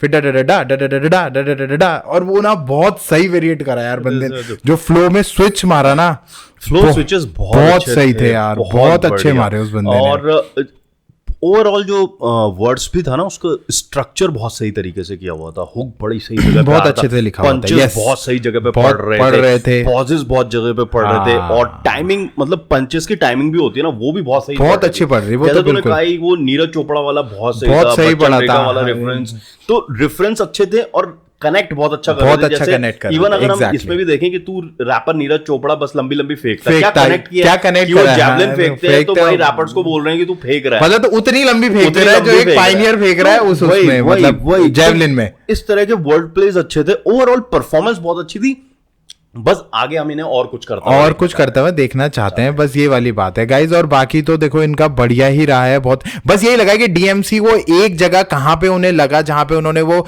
जब बिल्कुल स्लो डाउन हो गया था और वापस से वर्स पे आए तो उन्हें महसूस हुआ कि कहीं पे 0.999 वो रह गए, हो सकता है पर ओवरऑल तो फ्लॉलेस थी यार परफॉर्मेंस, मतलब फ्लॉलेस थी। पर ये ठीक है, सबका अपना अपना पॉइंट ऑफ व्यू होता है, वो स्क्वाड बॉस है यार, उसका उनका काम है ये करना, उनका काम है अपना पॉइंट ऑफ व्यू देना। और वो ना उस पे सुन रहे होते हैं डायरेक्ट म्यूजिक, उनके कान में आ रहा होता है, लैपटॉप उनके वो डायरेक्ट सुन के आ रहा होता है म्यूजिक, तो हो सकता है उन्हें लगा हो, उनको पता चल गया हो। सही बात है, वो चीज हो सकती है, क्योंकि अभी तक उन्होंने जो जजिंग करी है ना, जितना भी वो जज कर रही है यार वो अच्छा जज कर रही है, इसमें कोई दो राय नहीं है। तो भाई बहुत अच्छा करा हुआ है। और 99 साइड आपको पता है guys one of the like जिसे कहते हैं ना हार्डकोर रैपर तो हैं ही, और साथ साथ उस कंपटीशन के लाइक बहुत ही तगड़े कंटेंडर हैं गाइस। तो गाइस फिर 99 साइड ने सारी साइड में अपना भोगाल मचाया और उसके बाद आए फिर मिसहैप मचाने सीहाई, और जिन्होंने मिसहैप नाम का ट्रैक परफॉर्म किया। तो ब्रो मिसहैप कर पाए या नहीं कर पाए? नहीं, सीहाई ने भाई बहुत अच्छा परफॉर्म करा है, और इस बार मुझे लगा है कि सीहाई ने पिछले ट्रैक्स भी वो बहुत अच्छे परफॉर्म करके आ रहे थे, पर कहीं ना कहीं भाई देखो कहीं ना कहीं ये भी एसएम के लिए ओपन करते हैं, और इस बार जो इनका स्वैग था ना भाई, इन्होंने अपनी पूरी जर्नी को फ्लेक्स करके दिखाया। बिल्कुल, क्योंकि इन्होंने एक बार नहीं मारा था कि मैं बैंगलोर से एसएम के लिए कर रहा था, तू सोच भी ना पाए, ऐसे करके इन्होंने एक बार मारा था, बहुत सही मारा, और अभी तक का मेरे लिए इनका बेस्ट परफॉर्मेंस था यार, बहुत बेस्ट परफॉर्मेंस। इससे पहले ही वाज रैपिंग पर स्पोकन स्टाइल ऑफ रैप, तो उसमें चॉपर्स नहीं दिख रहे थे। इस बार ये प्रॉपर रैप कर रहे थे, मतलब he was in spoken style में नहीं थे, स्पोकन स्टाइल में नहीं थे। इस बार वो प्रॉपर बीट चल रही है, प्रॉपर उस पे हिट कर रहे हैं, फ्लोज आ रहे हैं, वेरिएशंस हैं, पॉजेस बहुत सही ले रखे थे, मतलब वेरिएशन फ्लोज और पॉजेस एपिक थे भाई। और इस टाइम मुझे ना इस बार इनका पिछली परफॉर्मेंसेस से थोड़ा ब्रेथ कंट्रोल भी थोड़ा सही लगा, अच्छा लगा। बिल्कुल काफी कंट्रोल हो रहे थे ब्रेथ कंट्रोल, तो इसमें काफी कंट्रोल्ड वे में स्पिट कर रहे थे। बिल्कुल। और मुझे थोड़ा बेटर लगी इनकी लास्ट 2 परफॉर्मेंस से ये परफॉर्मेंस, ये तो बेस्ट है। तो राइमिंग स्कीम्स बहुत कॉम्प्लेक्स थी, इसमें पिछली बार पोएटिक स्टाइल में थे थोड़ा सा, तो इसलिए इतना ज्यादा निकल के नहीं आ रही थी, पर इस बार स्पिटिंग भी बहुत अच्छी तरीके से कर रहे थे और एक ओवरऑल परफॉर्मेंस निकल के आ रही थी, सबसे बड़ी बात। बिल्कुल बिल्कुल बिल्कुल, इन्होंने ना मतलब बहुत सही, और वॉइस मॉड्यूलेशन, टोनैलिटी पे बहुत अच्छा काम करा था। कई बार इन्होंने बहुत सही लिखे थे, जैसे होना रिकॉग्नाइज मुझे फेवर्ड या फेमस नहीं। बिल्कुल बिल्कुल, ऐसे बार्स इन्होंने लिखे हुए थे जो बहुत अच्छे थे। तू फैन नहीं अगर तू मेरा डे वन नहीं, मतलब तू अगर डे वन से मेरे साथ नहीं है तो तू फैन नहीं है मेरा। तूने एक दो गाने बीच में सुन लिए तो बन गया फैन भाई। मतलब इतने गहरी बातें और इतने तरीके से लिखे ना ये बार्स, मुझे बहुत अच्छे लगे थे लिटरली इनके, बहुत ही सही यार। और कहीं ना कहीं डीएमसी ने कहा था ना कि I think you are saving your big guns for the like आगे के लिए आप सेव कर रहे हो, बट भाई इस बार वो बिग गन उठा के ले आए अपनी, और इसलिए ये बात हो सकती है यार, तभी शायद सीआई ना वो 100% नहीं हो पा रहा था क्योंकि वो बिग गन्स आगे के लिए सेव कर रहे थे, और इस बार वो एक बिग गन लेके आए तो भाई आतंक मचा दिया। सीआई रियल हसलर हैं भाई, अहमदाबाद सीन के वहां देखा जाए तो बना रहे हैं उस सीन को जिन्होंने बनाया है, और वो ना उनकी पिछली इस परफॉर्मेंस में दिखा, मतलब जिस तरीके से कर रहे थे, ओवरऑल एंजॉयबल परफॉर्मेंस थी, मुझे पसंद आई बहुत ज्यादा। हाँ तो यहाँ पे भी डीएमसी को थोड़ा सा लगा था जब उन्होंने वो कश्मीर वाला, गुजरात से कश्मीर वाला शाउट आउट दिया था, वहां पे हल्का सा रश हुआ था, वो हल्का सा हुआ था, वो तो मैं भी मानता हूं, वो बिल्कुल, वो मैं कह रहा हूँ यार डीएमसी मतलब बहुत सही पकड़ रही है यार, मतलब इस बार लिटरली ऐसा लग रहा है ईपीआर से भी आगे जा रही है इस बार। तो ईपीआर तो टेक्निकल चीजों पे बात करते हैं, पर डीएमसी को जो लग रहा है वो कर रही है। इससे पहली वाली जो सीजन्स थे उसमें थोड़ा डीएमसी फ्लो के साथ चलती हुई नजर आती थी कि जिसने जैसा दे दिया, रेडियोहेड मिल गया, इस तरह को कुछ हो गया तो 10 दे दिए, वरना अपने हिसाब से। पर इस बार उन्हें वो कन्विक्शन उनकी जजिंग में भी दिख रहा है कि भाई जो उन्हें लग रहा है ना वो हिचक नहीं रही है, वो एक नंबर काटने में बिल्कुल नहीं हिचक रही। तो भाई कहीं ना कहीं देखो क्योंकि डीएमसी से यार जेन10 लेना इस पूरे सीजन में बड़ा सा टफ सा कार्य हो रखा है, और जहां जेन10 मिल रहा है वहां रफ्तार भाई भी बोल रहे भैया ये जेन10 है, वो भी ये 10 है, वो भी डीएमसी का। तो भाई कहीं ना कहीं उन्होंने वो चीज कहीं ना कहीं भी, क्योंकि जहां पे वो कश्मीर वाला शाउट आउट उन्होंने दिया था तो वहां पे उनको लगा, और ठीक है यार अच्छा कर रही है डीएमसी, एक अच्छा वो तो दे ही रही है, जो उन्हें लग रहा है एज अ स्क्वाड बॉस वो कह रही हैं, तो बहुत अच्छी बात है। सीआई की बहुत अल्टीमेट परफॉर्मेंस थी गाइस, इसीलिए डीएमसी ने उन्हें 9 दिए हैं, ईपीआर ने 10 दिया, रागा ने 10 दिया, और कहीं ना कहीं रेडियो हिट भी वो इस बार लेके गए हैं। तो गाइस अगले आर्टिस्ट जो हमारे इस एपिसोड में आए, 5th आर्टिस्ट, वो थे लिटिल भाटिया, और डिनो वॉरियर से हैं, और इनका ट्रैक का नाम भाई क्या है? बिहारी भैरवी उन्होंने करा है। और तो भाई आपको क्या लगा इस बार लिटिल भाटिया ने वो तबाही मचाई या कहीं रह गए? यार ब्रो तबाही मचाते रह गए। हाँ मतलब ये सही है, ये सही है। हाँ तबाही मचाते रह गए। वो इसलिए बोल रहा हूं कि पॉजिटिव्स बहुत ज्यादा थे, पर कुछ ऐसे नेगेटिव्स थे जो पकड़ में आ रहे थे, हाँ। जिससे परफॉर्मेंस थोड़ा कहीं ना कहीं हैम्पर हुई इनकी। बिल्कुल। अब अगर पॉजिटिव्स की पहले बात करें तो फ्लो स्विच बहुत अच्छा कर रहे थे, फ्लो में कई तरह के वेरिएशंस देखने को मिले, केडेंसेस मुझे बहुत पसंद आए, मुझे पिछली ट्रैक्स में भी इनके केडेंसेस बड़े यूनिक से यूज करते हैं। पॉज बहुत अच्छे थे, हाँ। ठीक है, वर्ड्स में लिरिकली अच्छे थे वर्ड्स, ठीक है, बिल्कुल। हिंदी और संस्कृत के कलिष्ट वर्ड यूज किए गए थे, हाँ। और सबसे बड़ी बात पॉज के साथ जब ये जहां पर पॉज ले रहे थे वहां पर कहीं कहीं पर ये मोनोलॉग सा बोल रहे थे, संस्कृत और हिंदी के मोनोलॉग्स डायलॉग से बोल रहे थे काफी हाई टोन पे, तो वो अच्छा लग रहा था। पर एक चीज जो मुझे नेगेटिव लगी इनकी वो था स्ट्रक्चर थोड़ा लैक कर रहे थे, जो ओवरऑल थीम थी ट्रैक की, हाँ। वो मिसिंग जा रही थी, एक पॉइंट पे फोकस नहीं हो रहे थे, कभी मैथिली की बात कर रहे थे, कभी नालंदा की बात कर रहे थे, ऐसा लग रहा था कि बहुत सारी डायरेक्शंस में जाने की डिस्टॉर्टेड लग रहा था, डिस्टॉर्टेड फील हुआ, तो उसकी वजह से थोड़ा डिस्कनेक्शन हो रहा था, एक थीम नहीं बन के निकली मतलब पूरे ट्रैक की। वो अगर उस पे एक पॉइंट पे फोकस करके लिखते, हाँ। स्ट्रक्चर उसे ठीक से करते, तो ये ट्रैक रेडियो हिट परफॉर्मेंस निकल के आती। बिल्कुल गाइस, और ये चीज थोड़ी सी प्रॉब्लम थी, पर बाकी अगर पॉजिटिव्स की अगर मैं बात करूं गाइस, तो इनका देखो अभी तक का जो लिखने वाली बात थी उसमें अलग अलग जरूर लिखा है, पर लिखते अगर थोड़ा सही उसमें तो ये इनका ना बेस्ट बन जाता लिखने के उसमें, अगर ये उस तरह पे ध्यान दे जाए। टोनैलिटी, वॉइस मॉड्यूलेशन बहुत अच्छे थे, जैसे कि भाई ने कहा यार, और इवन इन्होंने ना मोनोलॉग्स जो यूज करे ना बीच में, वो बहुत एपिक दिए हुए हैं। 7 सिलेबल राइम्स यूज करी, 6 सिलेबल इंटरनल राइमिंग्स भी यूज करी हुई है, और पर 3 जगह पे इनका ब्रेथ कंट्रोल का इशू भी आया गया, जिसके वजह से कहीं ना कहीं ये प्रॉब्लम हुई। 6 वर्ड एलिट्रेशन भी इन्होंने यूज करा हुआ था, तो मतलब कई चीजें तो इन्होंने बहुत अच्छी करी। पर मुझे ऐसा लगता है कि उनको ना थोड़ा और प्रैक्टिस करने की जरूरत है उन जगहों पे जहां पे वो अपनी वॉइस को ना थोड़ा मॉड्यूलेट कर रहे हैं, जहां पे वो अपने वॉइस को थोड़ा हैवी बनाने की कोशिश कर रहे हैं। तो वहां पे क्या होता है कि जब आपकी वॉइस हैवी होती है और आप अपनी नेचुरल वॉइस से थोड़ा अलग वॉइस में परफॉर्म करते हो तो कहीं ना कहीं ब्रेथ के इशू आने के चांसेस पड़ जाते हैं, और वही उनके साथ हो रहा था, जो मतलब दिख रहा था। और ये बात कहीं ना कहीं देखिए एनकोर एबीजे ने भी ये बात कही भाई कि तू रफ्तार भाई की तरह दिखता भी है, कहीं ना कहीं तू वैसा साउंड भी कर रहा है, तो कहीं ना कहीं अपना एक यूनिकनेस लाने की आपको जरूरत है। और जैसा भाई ने कहा यार, संस्कृत के, हिंदी के बहुत कलिष्ट वर्ड यूज करता है। डीएमसी ने भी बल्कि तारीफ करी थी कि thank you for bringing out Sanskrit on this stage, जो अभी तक कोई नहीं लाया गया। और एक जगह पे फंबल भी किए, एक वर्ड भी थोड़ा सा उनसे मिस हो गया कहीं पर, पर ओवरऑल परफॉर्मेंस अच्छी थी। बिल्कुल बिल्कुल। रफ्तार से मैं एक जगह पे थोड़ा डिसएग्री करूंगा, जहां पर वो उन्होंने नगमा की जगह नगमे होना चाहिए था। ऐसा कुछ नहीं है।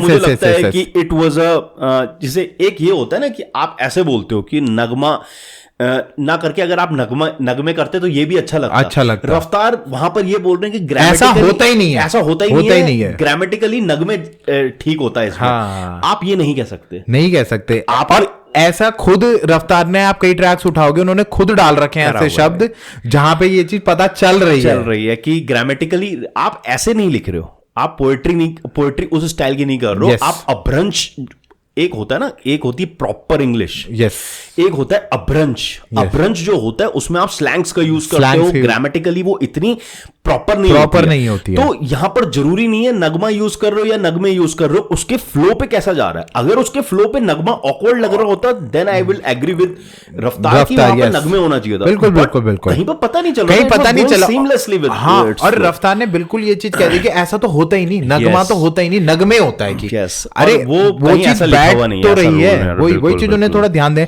और हाँ, एक जगह पे उन्होंने सही पकड़ा, जो उन्होंने फॉर्मूला वर्ड वो खा गए थे, मतलब फॉ बोला उन्होंने और फिर वो पूरा नहीं बोला और आगे चले गए, तो वहां पे ये चीज हुई है, थोड़ा सा मिस हुआ। पर बाकी हाँ, जो 8th लाइन रफ्तार ने पकड़ी थी कि फॉर्मूला वर्ड पूरा ही, मतलब वो खा गए थे, पूरा ही हुआ था, तो ये चीज सही थी। ये चीज का मतलब अच्छा गया। और ओवरऑल कहते हैं, मेरे को इनकी पिछली 2 परफॉर्मेंसेस ज्यादा अच्छी लगी, यहाँ पे थोड़ा सा अप डाउन की वजह से, पर लिखा इन्होंने पिछली 2 परफॉर्मेंसेस भी स्ट्रॉन्ग था, बस थोड़ा स्ट्रक्चर में प्रॉब्लम थी, स्ट्रक्चर में हो गई थोड़ी सी, निकल के नहीं आ रही थी ट्रैक की, बस यही 2 प्रॉब्लम्स थी मैंने, थोड़ा सा बस यही हुआ। बाकी तो यार ओवरऑल इन्होंने अच्छा करा है, ऐसा नहीं है, हम ये नहीं बोलेंगे कि अच्छा नहीं हुआ है। तो गाइस, ये थे हमारे छोटे मोटे लिटिल भाटिया। तो भाटिया के बाद आए फिर विचार, और विचार ने करा जो परफॉर्मेंस किया वो था कलाकारी विश्वसनीय।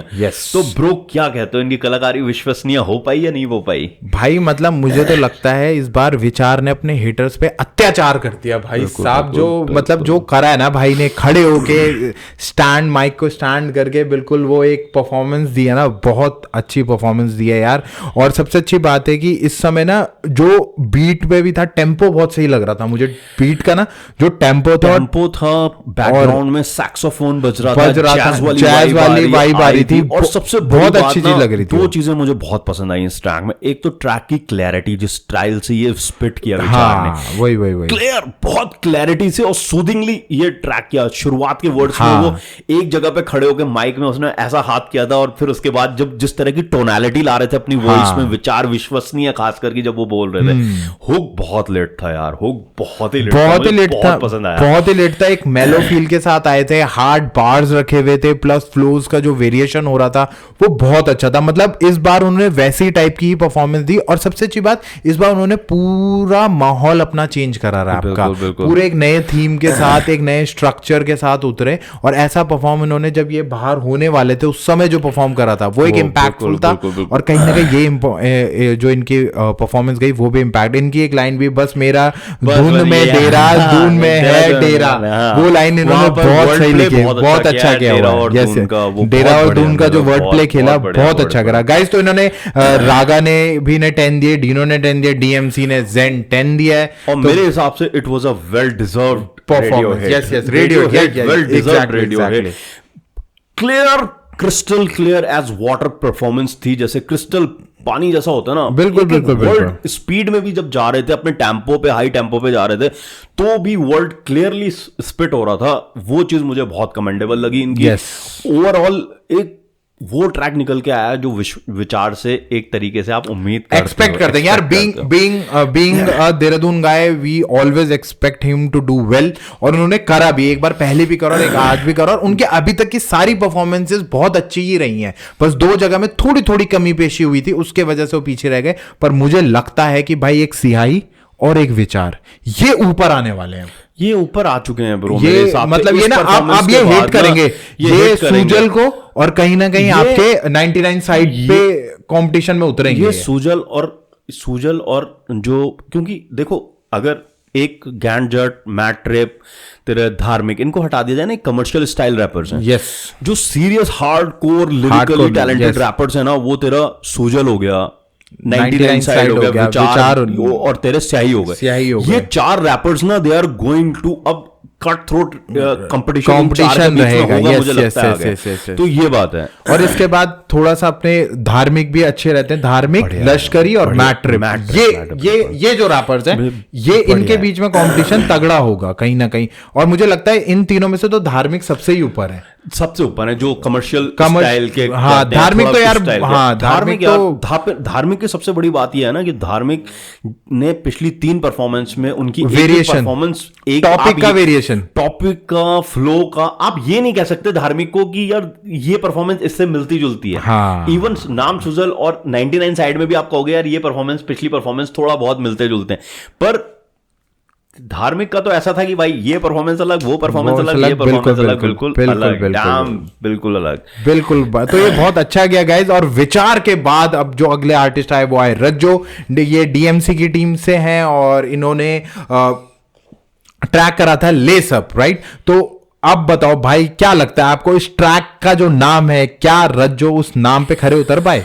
ब्रो यार, रज्जो ना देख, पिछली परफॉर्मेंसेस से अगर उनके बार्स कॉम्प्लेक्सिटी और राइटिंग की बात करूं, वो तो एलिवेट हुआ है। हाँ। नो जजमेंट किसी तरीके का वो नहीं, पर उनका ये चीज तो एलिवेट हुई है। पर अभी भी बड़े बार्स सिंपल से लग रहे हैं इन कंपैरिजन, अगर कंपटीशन की बात करें ना। और फिर अपने पैर पे कुल्हाड़ी मारने वाली बात की, वो फंबल कर गए। हाँ। वो फंबल के बाद ना यार कुछ रह नहीं जाता फिर ट्रैक में। आप क्या बोलोगे, आपने फंबल कर दिया, आपको पता है कि आपका डिसीजन क्या होने वाला है, आपके नंबर्स कटने वाले हैं, आप टेक्निकली क्या बोलोगे उसमें ना। पर फंबल होने से पहले वो अच्छा परफॉर्म कर रहे थे, और उसके बाद उन्होंने पिकअप किया। उसके बाद थोड़ा मुझे उनको कॉन्फिडेंस कम लगा कि जैसे मैट ट्रिप तो आ गया था अपनी, लास्ट तक, वो रात में भी फील्ड में आ गया था। पर इनका ना जब फंबल के बाद थोड़ा सा कॉन्फिडेंस मुझे डाउन लगा इनकी परफॉर्मेंस में, उससे पहले ही अच्छा कर रहे थे।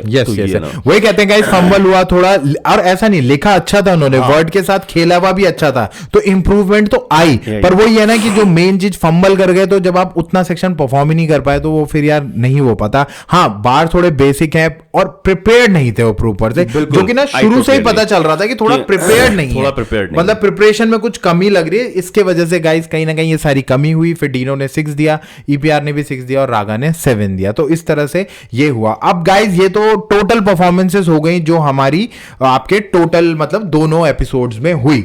इसके बाद हमें पता चला कि भाई best performer of the week कौन बना, राइट? तो best performer of the week हमारे बने धार्मिक, एंड भाई उसके बाद जो स्क्वाड का, वो स्क्वाड जो आपका था, स्क्वाड ऑफ द वीक बना। और हसल की हिस्ट्री में ये पहली बार हुआ कि उनके चारों कंटेस्टेंट, किसी टीम के चारों कंटेस्टेंट को रेडियो हिट मिला। Yes yes yes. तो गाइस अब चलिए रेडियो हिट पे बात कर लेते हैं। तो इस बार 10 कंटेस्टेंट को रेडियो हिट मिला। तो पहले कंटेस्टेंट थे हमारे नाम सुजल, दूसरे हैं गैंड जट, तीसरे हैं हमारे विचार, चौथे थे धार्मिक, फो, और उसके बाद 99 साइड, फिर स्याही, फिर अजितेश भाटी, दानिश और किल स्विच। ये 10 कंटेस्टेंट थे गाइस जिन्हें रेडियो हिट मिला इस बार। मतलब 16 में से 10 लोग इस बार रेडियो हिट ले गए। Quite a big number, right?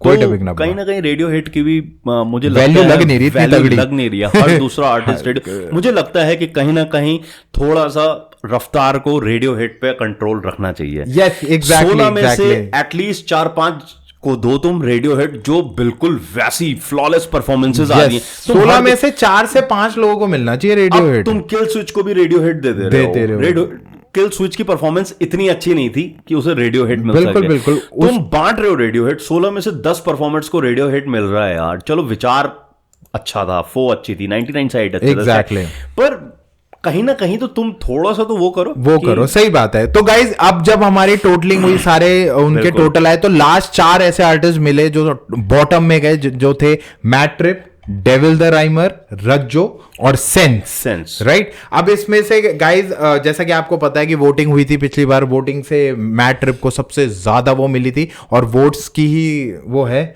गुजरातियों की दुआ है कि उनको बचा लिया गया, अदरवाइज हो गया था वो भाई बाहर होने के पूरे चांसेस थे, पर उन्हें कहीं ना कहीं बचा दिया। फिर आई रज्जो की बारी, और रज्जो को क्योंकि स्क्वाड ऑफ द वीक आपके ईपीआर थे, और स्क्वाड ऑफ द वीक के पास ये पावर है कि वो एक बंदे को बचा सकते हैं, तो उन्होंने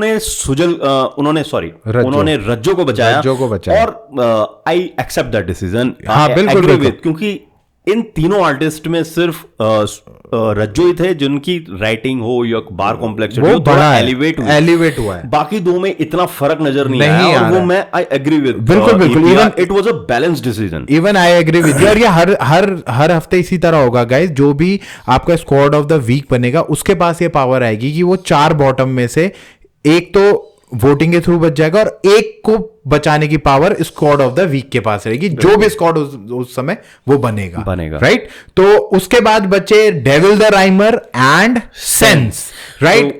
इनके बीच में बैटल वर्स हुआ, और पहले आए आपके डेविल द राइमर, और इन्होंने जिस ट्रैक पे परफॉर्म किया उसका नाम था हल्ला हो, एंड मतलब बेसिक ही बात है गाइस, स्टार्टर सबसे बड़ी बात तो देखो इन्होंने टेलीप्रॉम्प्टर का यूज करा गया इनका, क्योंकि इन्होंने 2 दिन पहले ही लिखा था। He was not prepared, बहुत बिल्कुल प्रिपेयर नहीं थे, बहुत ही बेसिक बार्स थे, बहुत ही बेगी, मैं जाता वहां तो तू जाती यहाँ, तो ऐसे वाले बार्स थे, बिल्कुल बेसिक लिखा हुआ था, क्योंकि 2 दिन पहले ही वो करा, और कहीं ना कहीं कर गए टेलीप्रॉम्प्टर देखने के बाद भी फंबल करा, और वो वहीं पे लग गया था कि ये केस खत्म हो चुका है। कम कॉन्फिडेंस था, बहुत ही कॉन्फिडेंस से बिल्कुल कहीं लग ही नहीं रहा था कि यार तुम बैटल वर्ड्स में तुम परफॉर्म कर रहे हो। बिल्कुल। और डेविल द राइमर के साथ ना ये चीज लगी रही थी यार, कि अगर इन्होंने अपना गेम अप नहीं करा, इन्होंने अपने थोड़ा सा स्ट्रॉन्ग जिस तरह से इनका नाम है नहीं आया, तो ये बाहर हो सकते हैं, और वो देखिए कहीं ना कहीं बैटल वर्स में उतर गए। लास्ट जो मतलब 2 बॉटम में गए, वो उसमें से एक डेविल द राइमर भी गया। तो यार ये चीज ना थोड़ा सा कहीं ना टॉपिक की कमी लगी। सभी जजेस ने ये कहा कि भाई आपने जैसा नाम है आपका डेविल द राइमर, आप डेविल से थोड़ा ऊपर उठो यार, डेविल से और कुछ टॉपिक को एक्सप्लोर करो, और भी बहुत सारे टॉपिक हैं। हर दूसरी वर्ड्स में आपका डेविल आ रहा है, डेविल ने ये करा, डेविल ने वो किया, डेविल ये कह रहा है, डेविल वो कह रहा है। It's not a proper way to perform यार। आप कंपटीशन में फाइट कर रहे हो, आपको वर्सेटाइलिटी दिखानी पड़ेगी, आपके अंदर लिखने की, आपकी परफॉर्म करने की, क्या वर्सेटाइल हो आप, वो दिखाना पड़ेगा। और यहाँ आप एक ही चीज बार बार कर रहे हो, तो जजेस भी ना ऊब गए थे कि क्या कर रहे हो। बिल्कुल ये होता ही है। थोड़ा सा ये तो हल्के पड़े, थोड़ा नहीं बहुत हल्के पड़ गए। और देखिए कहीं ना कहीं उसी का मतलब आगे हम बात करते हैं अभी।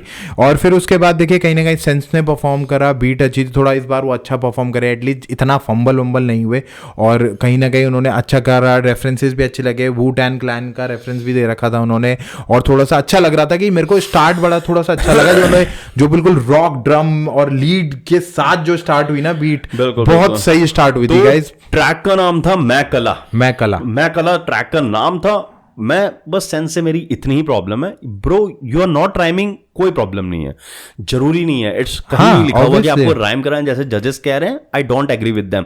आप राइम नहीं कराते हो कोई प्रॉब्लम नहीं है, पर ब्रो आप कोई शॉकिंग फैक्टर भी नहीं ला रहे हो ना अपनी परफॉर्मेंस में। आपकी बार कॉम्प्लेक्सिटी हो, बहुत ही बेसिक बार्स मार रहे हो, आप ओजी हो यार इस सीन के। आपकी परफॉर्मेंस में, आपके उसमें कोई एक शॉकिंग फैक्टर दिख ही नहीं रहा कि हम कहें यार ये क्या कर दिया, ये क्या कर डाला भाई, क्या ऐसा कुछ नहीं दिख रहा, वो नहीं आ पा रहा है। और आपके अपोजिशन में डेविल द राइमर खड़े थे, तो आप अगली उसमें पहुंच गए, नहीं तो आपको अगर कोई सही परफॉर्म मिल जाता आप बाहर हो जाओगे। और अगर आपने अभी पुल अप योर सॉक्स नहीं हुआ, अगर आप if you haven't pull up your socks right now, तो अगली उसमें अगर आप चले गए और कोई सही बंदा पड़ गया तो आप बाहर हो जाओगे। बहुत बेसिक यही चीज है। तो कहीं ना कहीं गाइस देखो, 2 जो लोग बॉटम में पहुंचे हुए थे वो कहीं ना कहीं सही ही पहुंचे, हम ये नहीं कहेंगे, क्योंकि सेंस हमें खुद बहुत पसंद है, हम ये नहीं कहेंगे हमें पसंद नहीं है, हम दोनों को बहुत पसंद है। Devil the rhymer we know that he is a good rapper, बस वही है कि थोड़ा सा वो इधर उधर बैठा नहीं पा रहे हैं चीजों को, और एक वो डेविल वाले उससे इतना प्रभावित है कि उनको लगता है कि सारे ट्रैक में डेविल वाले ही बनाऊंगा बस, तो उससे हटके भी आप वर्सेटाइल हो सकते हो। तो कहीं ना कहीं, और देखिए सेंस उस दिन में उनका दिन था और वो अच्छा खेल गए, सामने वाला गलती कर गया तो बस वो बच गए, और सेंस हमारे अगले विनर बने उसमें, और वो बच चुके हैं, और डेविल द राइमर एलिमिनेट होके बाहर रागा की टीम से, रागा की टीम से। तो पहला एलिमिनेशन हसल सीजन इस वाले हसल 4 का पहला एलिमिनेशन हो चुका है गाइज, और वो थे डेविल द राइमर। तो गाइज अब बिल्कुल अब भाई सबको अपने वो कसने पड़ेंगे, क्योंकि कोई भी बाहर हो सकता है कभी भी। अब मैट ट्रिप का दिन खराब गया था पर वोटिंग ने बचा लिया, तो भाई रफ्तार ने सही बात करी, अपना एक वो गाना तैयार ही रखो। सही बात है, आप 2 गाने बिल्कुल प्रिपेयर करके चलो, क्योंकि 2 गाने हर हफ्ते तैयार करने, और पूरे प्रिपेयर करके चलो, ऐसा नहीं हाफ हार्टेडली प्रिपेयर कर रहे हो कि मैं तो जाऊंगा ही नहीं, और चले गए तो क्या होगा, तो क्या होगा नहीं। और एक गाना तो अपना ऐसा रख ही लो कि जो तुम किसी भी हफ्ते तुम बाहर आ सकते हो, तो वो गाना तुम्हारा प्रिपेयर ही रहना चाहिए जो तुम ऐसे टाइम पे परफॉर्म करोगे। और ब्रो टेलीप्रॉम्प्टर पे मत वो करो, तुम्हें बिल्कुल भी वो मत करो कि तुम एट द एंड, क्योंकि तुम्हारा कॉन्फिडेंस लेवल डाउन चला ही जाएगा अगर तुम्हारी प्रिपरेशन नहीं है। तुम ये सोच रहे हो कि मेरी प्रिपरेशन नहीं है, चलो मैं टेलीप्रॉम्प्टर से देख के कर दूंगा, तुम नहीं कर पाओगे, तुम्हारा कॉन्फिडेंस दिख जाएगा, जजेस कहीं ना कहीं नंबर काट ही लेंगे, काट ही लेंगे। बिल्कुल वो चीज नहीं आती है यार। एक बंदा पूरा प्रिपेयर होके आ रहा है, 3 मिनट का पूरा इतना लंबा वर्ड्स मार रहा है बिना टेलीप्रॉम्प्टर के, और तुम टेलीप्रॉम्प्टर देख के करो, जजेस कहेंगे ही ना यार थोड़ा हल्के तो दिखोगे तुम। और एक और चीज गाइस जो हसल को मुझे एक तरह से वो करनी थी, कहीं ना कहीं देखो आप टेलीप्रॉम्प्टर यूज करवा भी रहे हो तो या तो बताओ मत, और बता रहे हो तो फिर तब भी तो बताओ। जब फो में भी तो शायद फो के टाइम पे भी सेकंड उसमें उन्होंने यूज करा था, क्योंकि एक ही तरफ देख के परफॉर्म कर रही थी वो, तो वो तो आप लोगों ने नहीं बताया। यहाँ पे बंदा बाहर हो रहा है तो बस उसका वो फोड़ दिया कि भाई तू टेलीप्रॉम्प्टर से वो कर रहा है, तू ये कर रहा है, तो ठीक है, मतलब दोनों तरफ बराबर रहिए, बराबर रहो, that's what I meant, right. तो ओवरऑल यार 7 और 8 मुझे मतलब आई वाज ओवरजॉयड जिसे बोलते हैं ना। कई परफॉर्मेंसेस मुझे बहुत पसंद आई, जैसे सुजल हो गया, विचार हो गया, स्याही हो गया, परफॉर्मेंसेस वर गुड। हाँ मेरे लिए भी इट वाज गुड। और मेरे लिए मेन चीज क्या रही, मेरे लिए मेन चीज अच्छी ये रही कि लास्ट बारी में जो चीज हम बोल रहे थे भाई गाने मत गाओ, वर्ड्स भी ले आओ, वर्ड्स भी ले आओ, तो उन लोगों ने फोन ने दिखाया कि व्हाई एवरीबडी और ऑन द स्टेज और in the judging panel why everybody is appreciating her, और अब वो दिखाया। और हाइप क्या है, जो हाइप बनाई गई थी वो एक्चुअली क्यों है, तो वो पता चला। भाटिया जो अपने अजितेश भाटिया है वो चेंज लेके आए, थोड़ा बड़ा शॉकिंग फैक्टर। जट ने भी अपने वर्ड्स थोड़ा सा बढ़ाया, तो ये चीजें बहुत अच्छी लगी इस बार कि एटलीस्ट रैप की तरफ जा रहे हैं, कहीं ना कहीं वो देखने को मिल रहा है। तो इसीलिए गाइस मेरे हिसाब से जो मेरे टॉप 3 रहेंगे वो उसमें विचार, सिहाई और फो मेरे लिए, मेरे भी है ना। तो हम दोनों के ही विचार, स्याही और फो, और नाम सुजल और 99 साइड तो बेटर है ही, पर हम चाहते हैं कि अब थोड़ा अगले हफ्ते कुछ नया लाएं। ये 3 हमारी टॉप लिस्ट में है, पर ये जो हैं ये 2 आर्टिस्ट, इनको हम इसलिए नहीं ले रहे हैं क्योंकि ये ऑलरेडी अच्छा करते हुए आ रहे हैं, इन्हें हम कुछ अलग उसमें देखना चाहते हैं। उसमें और पर इस एपिसोड में जिन्होंने इम्पैक्ट डाला वो ये थे, सिहाई, विचार एंड फो। तो भाई इन एपिसोड्स के लिए तो ये हमारे टॉप 3 हैं गाइस, राइट। तो गाइस आपके कौन से हैं, आपको कौन कौन से अच्छे लगे, आप हमारी बातों से रिलेट कर रहे हो या कोई बात आपको लगती है जो शायद आप अलग सोचते हैं, तो प्लीज जरूर कमेंट बॉक्स को यूज करिए और हमें बताइएगा, राइट। तो गाइस अब ये पॉडकास्ट का ये एपिसोड हमारा एंड की तरफ आ चुका है, तो हम फिर वापस आएंगे एक नए पॉडकास्ट के साथ जब अगला एपिसोड अभी रिलीज होंगे अगले हफ्ते सैटरडे संडे, तो मंडे ट्यूसडे में आपको फिर से हमारा नया एपिसोड मिल जाएगा, राइट। तो गाइस हम फिर वापस आएंगे, राइट, एक तड़कते फड़कते पॉडकास्ट के साथ। So we are Juyal brothers signing off. जय हिंद, जय श्री राम।